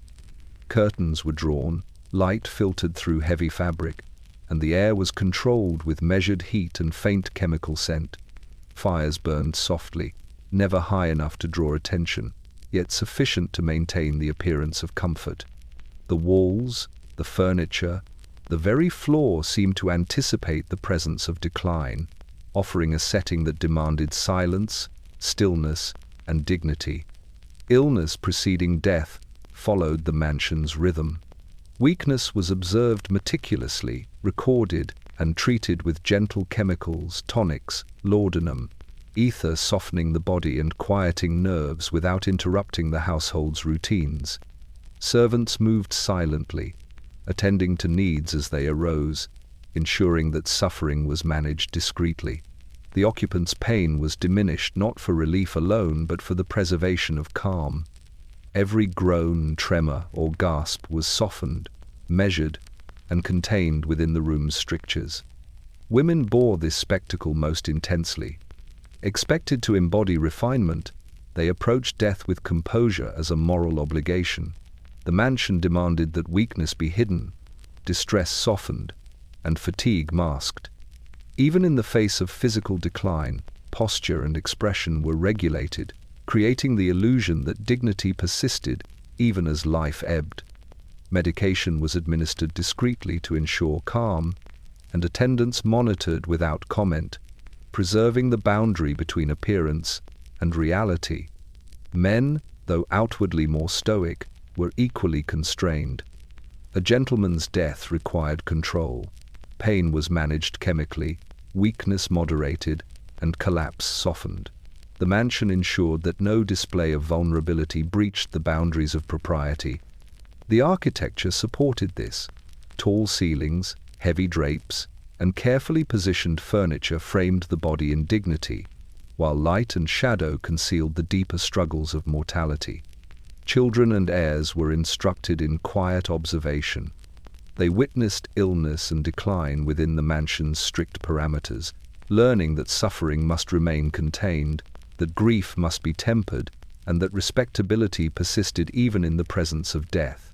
Observation itself became a lesson in composure, ensuring that the household's routines and expectations endured beyond the immediate moment. Servants acted as silent intermediaries. They moved through the room with precision, tending fires, adjusting blankets, administering remedies. Their labor was essential yet invisible. Any error, hesitation, or display threatened the equilibrium of calm the house demanded. Death, like life, was observed carefully, managed expertly, and softened without disruption. When life finally ceased, the room remained composed. Beds were straightened, drapes adjusted, and fires maintained at a modest glow. The house showed no evidence of the struggle within. Its architecture, its rhythm, and its attendants ensured that death appeared as quietly dignified as life had demanded. The occupant's absence became a part of the household's order rather than a disruption. In a Victorian mansion, even death performed its duty. It arrived discreetly, softened chemically, and framed by architecture that demanded dignity. The household observed, contained, and mediated the process, ensuring that calm, order, and propriety persisted. Life and death alike were measured, moderated, and molded to the mansion's unyielding standards. Here, mortality was not sudden or chaotic. It was deliberate, disciplined, and, above all, respectable. The house did not grieve, yet it remembered. Every room, corridor, and stairway held traces of those who had passed, preserving absence with the same meticulous order it applied to life. After death, the mansion adjusted subtly, almost imperceptibly, as though it were sighing through its walls. Curtains were drawn to softer positions, fires dimmed to measured embers, and the faint chemical scents that had accompanied illness lingered just long enough to mark transition. The house did not mourn. It continued, observing, containing, and reshaping the atmosphere in accordance with its unspoken rules. Silence deepened, pressing lightly against every surface, holding memory in place without allowing it to disturb the calm. Rooms that had been occupied now seemed different. Beds remained carefully made, drapes precisely aligned, chairs returned to upright positions. Yet the air carried an unfamiliar weight, a subtle hollow in the rhythm that once demanded presence. The architecture, designed to enforce composure, now accentuated absence. Long corridors echoed faintly, ceilings expanded emptiness, and staircases revealed the contrast between movement that remained and the stillness of absence. The mansion required continuity, and yet continuity was marked by what it had lost. Servants understood this quiet transformation. They moved as usual, maintaining fires, cleaning surfaces, and attending to other occupants, yet they felt the house differently. Rooms once alive with presence now required delicate attention. Steps were softer, voices quieter, hands gentler. The mansion demanded care not to break the illusion of order, while acknowledging loss in subtle, regulated ways. Their awareness was necessary to preserve calm while mediating the weight of absence. The household adapted carefully. Women, trained to maintain composure in life, now absorbed absence silently. They moved through bedrooms and nurseries with soft hands, tending to remnants of the deceased while preserving the appearance of uninterrupted routine. Even children sensed the shift, internalizing absence as part of the mansion's rhythm, quiet, still, and measured. Men, too, conformed to expectation. Authority persisted despite grief. Men oversaw rooms, schedules, and ritual observances, masking internal unrest while attending to the mansion's requirements. Chemical aids, tonics, laudanum, or faint vapors were administered when fatigue or emotional strain threatened composure. The household remained functional, orderly, and aesthetically calm. Objects became vessels of memory. A chair left slightly askew, a table unpolished for a brief moment, or a favorite book remaining on a desk, subtly marked the absence of those who once occupied the space. Yet these traces were carefully managed. They spoke softly, never loudly. They reminded the living of continuity, order, and endurance without permitting chaos. Even memory was curated to preserve composure. The mansion's authority persisted. Loss was accommodated without disrupting the structure's calm. Chemical intervention softened emotional edges. Environmental adjustments maintained temperature, airflow, and light. Silence deepened, as though the house itself were breathing with measured caution. The walls absorbed grief without acknowledgement, ensuring that the facade of serenity endured. In a Victorian mansion, absence was part of the design. The household learned to navigate rooms filled with what was no longer there. They adjusted posture, moderated emotion, and continued routines with careful discipline. The mansion, unchanged in its authority, preserved calm while embedding memory quietly into architecture, light, and air. Here, after loss, life persisted with measured composure. The mansion remembered, the household endured, and the quiet authority of the house remained absolute. Even the most imposing Victorian mansion could not escape time. Its walls, once symbols of authority and elegance, gradually revealed weight not merely physical but psychological. The house, immaculate and imposing, became a burden to those who inhabited it, demanding maintenance, labor, and constant vigilance in ways that taxed body and mind alike. From the earliest hours of the day, the mansion reminded its occupants of responsibility. Corridors stretched endlessly, staircases required effort, and rooms demanded attention. Fireplaces needed fuel, floors required polishing, draperies adjusted, and lamps cleaned and lit. These tasks, though outwardly routine, accumulated into a constant strain. Every inch of the house required observation. Neglect, even minor, threatened appearance. Disorder was intolerable. The mansion dictated labor not through overt coercion, but through expectation and the pressure of its sheer scale. The burden was felt in every room. Bedrooms demanded warmth in winter and ventilation in summer. Nurseries required constant supervision. Drawing rooms needed careful arrangement to maintain impression. Kitchens and laundries were places of labor for servants, yet their operation depended on a household that maintained schedule, order, and vigilance. Even rooms long abandoned for other purposes needed attention to prevent deterioration. Maintenance became a daily, almost ritualistic obligation. Chemical aids and architectural discipline softened but did not remove strain. Ether, laudanum, and tonics ensured that fatigue and anxiety did not erupt visibly. Heat, light, and furniture placement guided posture and movement. Still, the mansion demanded engagement at all times. Bodies learned to adjust, to anticipate, to endure, but endurance came at cost. Muscles ached, joints stiffened, nerves frayed quietly. The household performed its duties seamlessly, yet beneath the surface, the weight of responsibility pressed continually. Authority amplified the burden. Men oversaw the operation of household staff, finances, and social expectations, each responsibility compounded by the physical demands of the house. Women managed domestic details, childcare, and the social appearances that ensured respectability. Even children, trained in quiet compliance and measured activity, absorbed expectations that taxed body and mind in subtle, cumulative ways. The mansion exacted obedience through architecture, routine, and observation. The psychological weight was insidious. The mansion's size, grandeur, and relentless demand for perfection created a subtle anxiety.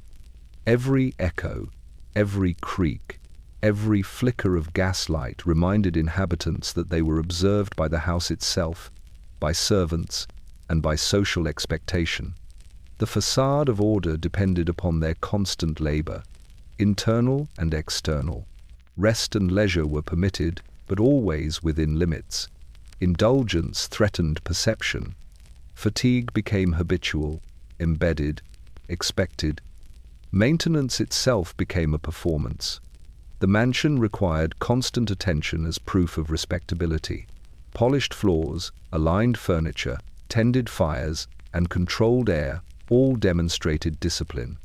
Any lapse was a subtle failure, recorded not in ink but in the atmosphere of the house, in the eyes of observant staff, and in the internalized expectation of inhabitants. The mansion rewarded compliance with order and punished neglect with strain. Even beauty exacted cost. Windows shone, draperies fell perfectly, carpets remained immaculate, but this beauty required constant engagement. The mansion was living architecture, alive to imperfection, impervious to ease. Those who dwelled within adjusted endlessly to maintain its facade, learning to endure quietly, to anticipate the house's expectations, to bear the weight of elegance. In a Victorian mansion, grandeur was never effortless. It demanded vigilance, labor, and the quiet sacrifice of body and mind. The house, impressive and imposing, became simultaneously a symbol of authority and a weight impossible to ignore. A Victorian mansion was never merely a home. It was a performance, a display, a carefully curated statement of wealth, refinement, and propriety. Selling it, either to outsiders or to memory itself, required the same precision, the same quiet orchestration that governed life within its walls. The house was prepared for observation long before a visitor arrived. Curtains were drawn or adjusted to catch light favorably. Carpets were polished, furniture aligned with geometrical exactitude, and silver and glassware gleamed as though untouched for weeks, though hands had tended them continuously. Every room, hallway, and staircase was arranged to convey permanence, stability, and meticulous care. The mansion's architecture dictated the way bodies moved through it, and the interior's perfection dictated how visitors perceived it. Visitors were guided subtly. Tours were not spontaneous. Guests were shown only what reinforced the illusion. Drawing rooms and libraries, kitchens and nurseries were staged to display calm, composure, and activity in harmony. Servants moved quietly in the background, attending fires, adjusting furnishings, and providing an invisible sense of order. The house itself seemed alive, yet always serene, unflustered by movement, by inquiry, by the presence of strangers. Light and shadow played their part. Gas lamps, filtered through shades, softened edges, emphasized height and breadth, and muted signs of wear. Windows, carefully managed, allowed sunlight to fall only where it enhanced perception. Even minor imperfections, the fraying of carpet edges, faint cracks in plaster, were obscured, concealed, or redirected. The mansion orchestrated attention as much as it framed itself, guiding the visitor's perception through subtle manipulation of environment. Chemical aids ensured composure where appearance faltered. Tonics, ether, and laudanum quieted nerves, steadying both hosts and attendants. Fatigue, anxiety, and agitation were dulled enough to preserve poise. Those within the house maintained composure effortlessly, or so it seemed. Behind the scenes, chemical calm, environmental control, and habitual training combined to maintain the facade. Memory, too, was curated. Selling the mansion did not end with its physical presence. Letters, records, and stories were arranged to enhance reputation, soften imperfections, and present the house as a symbol rather than a residence. Visitors and heirs alike were guided to recall order, elegance, and propriety, even when daily life had been marked by fatigue, chemical management, and subtle psychological pressure. The narrative of the house became part of its architecture, embedded in the walls, corridors, and rooms. Even the burden of labor was hidden. Servants continued to move silently, maintaining fires, tending windows, and adjusting furnishings. Their presence was necessary, yet invisible. The effort required to preserve the mansion's perfection was unacknowledged, leaving the illusion intact. The house appeared effortless, enduring, and imposing. Selling the mansion was selling an idea. Not simply a building, but an impression of wealth, taste, and impeccable control. Visitors and buyers absorbed not only space and structure, but subtle cues of propriety, calm, and discipline. They purchased more than brick and stone. They purchased the careful orchestration of appearances and the promise of authority maintained within walls that had long disciplined those who lived there. In a Victorian mansion, beauty was always curated. Composure was never natural. Order was never passive. To sell the house was to sell the illusion it demanded. And to those who entered, it appeared seamless, enduring, and perfect, while the hidden labor, fatigue, and subtle chemical orchestration remained entirely unseen. Victorian mansions endure in memory and imagination as monuments of elegance, refinement, and a bygone era of wealth. Yet, the romantic image we inherit, the polished floors, the gleaming silver, the expansive halls, is a carefully curated illusion, one that hides the labor, fatigue, and subtle oppression woven into every wall, corridor, and room. From the outside, the mansion promises beauty, stability, and grace.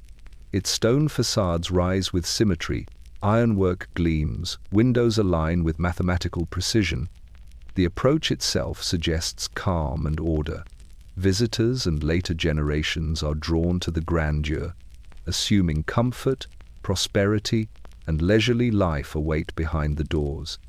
Few notice the weight required to maintain such perfection, the discipline, the surveillance, the chemical intervention, and the constant physical and psychological labor of the household. The interiors reinforce the illusion. Drawing rooms and parlors are arranged to impress rather than serve. Corridors guide movement, ensuring composure. Staircases separate occupants and control access. Even the air is managed, curtains drawn, fires maintained, ventilation limited to shape behavior subtly. Visitors, absorbed in grandeur, rarely perceive the subtle tension embedded in every interaction, every gesture, every pause. They see only the surface, poised inhabitants, immaculate decor, and an atmosphere of serene authority. We romanticize because we cannot see the cost. Women taught to bear composure silently, children trained in restraint, men guided by subtle expectation. All are invisible threads that hold the illusion intact. Chemical aids such as laudanum and ether softened agitation, regulated nerves, and masked fatigue, preserving appearance over reality. Servants moved unseen, sustaining the household's operation while remaining unnoticed. Calm was achieved, but at the expense of vitality, spontaneity, and freedom. Even the architecture shapes perception. Tall ceilings, long corridors, and strategically placed light convey spaciousness, control, and order. Carpets muffle footsteps.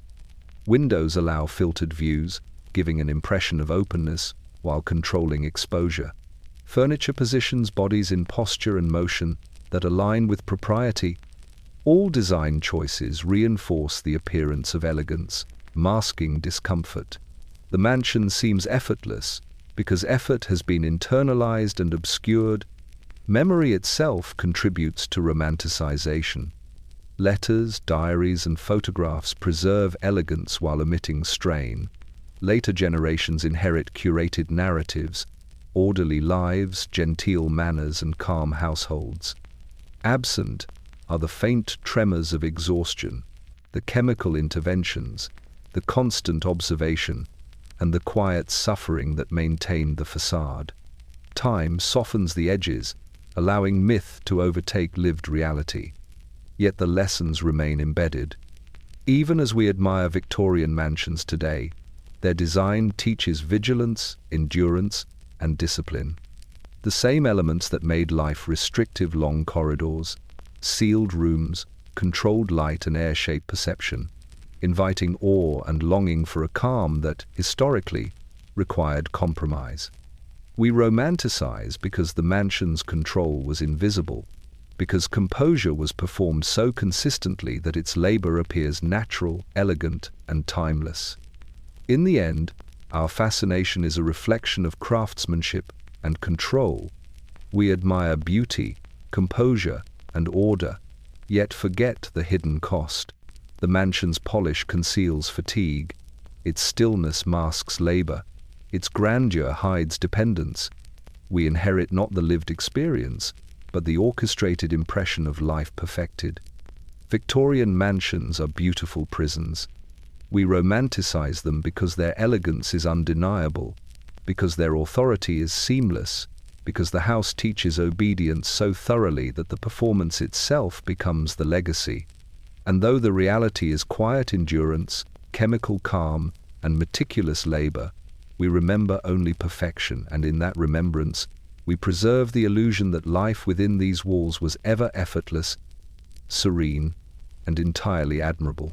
A Victorian mansion is never simply a house.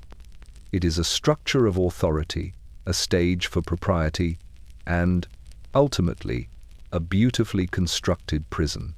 From the street, It promises elegance, wealth, and security. Stone rises in precise alignment, iron gates shimmer, and windows reflect light with geometric perfection. The facade reassures, order exists here, and it is absolute. Yet, once the threshold is crossed, the mansion reveals its true nature. Walls, corridors, and ceilings are instruments, shaping every movement, gesture, and thought within. Every room insists on attention. Every stair demands endurance. Every surface communicates expectation. The body is never free. Furniture encourages posture over comfort. Chairs, sofas, and beds are arranged to regulate movement and maintain stillness.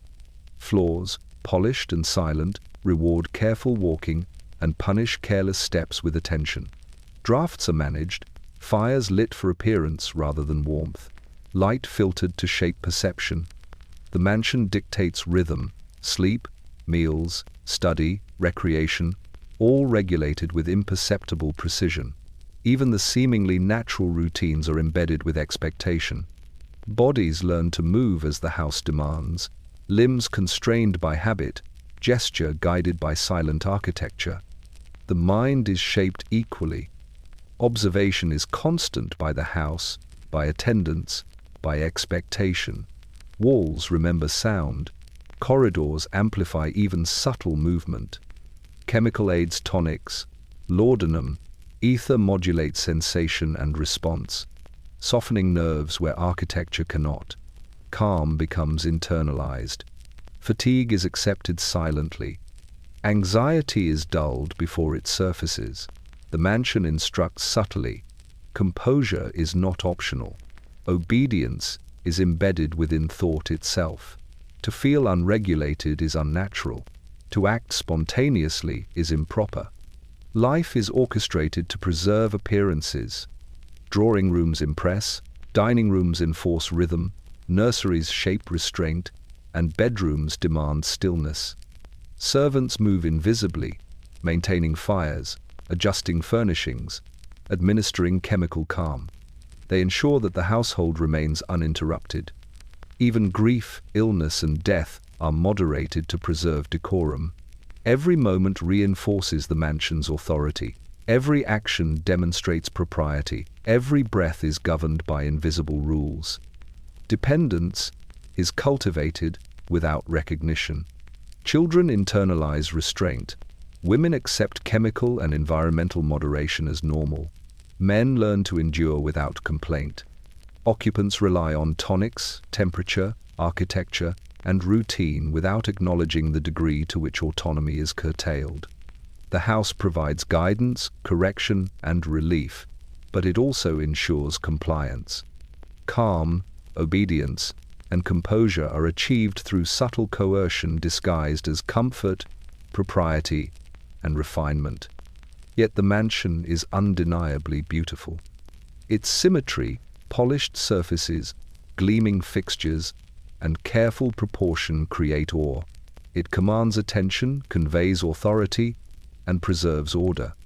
Visitors and later generations marvel at its elegance, unaware of the hidden labor, the chemical interventions, and the psychological weight that maintain it. Beauty and burden coexist seamlessly. A Victorian mansion is a lesson in control.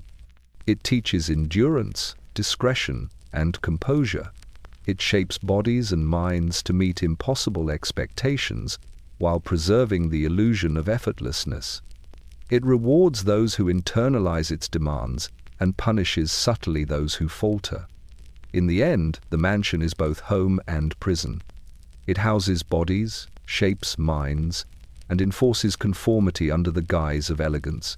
Within its walls, life is orchestrated, labor is invisible, and calm is cultivated chemically and architecturally.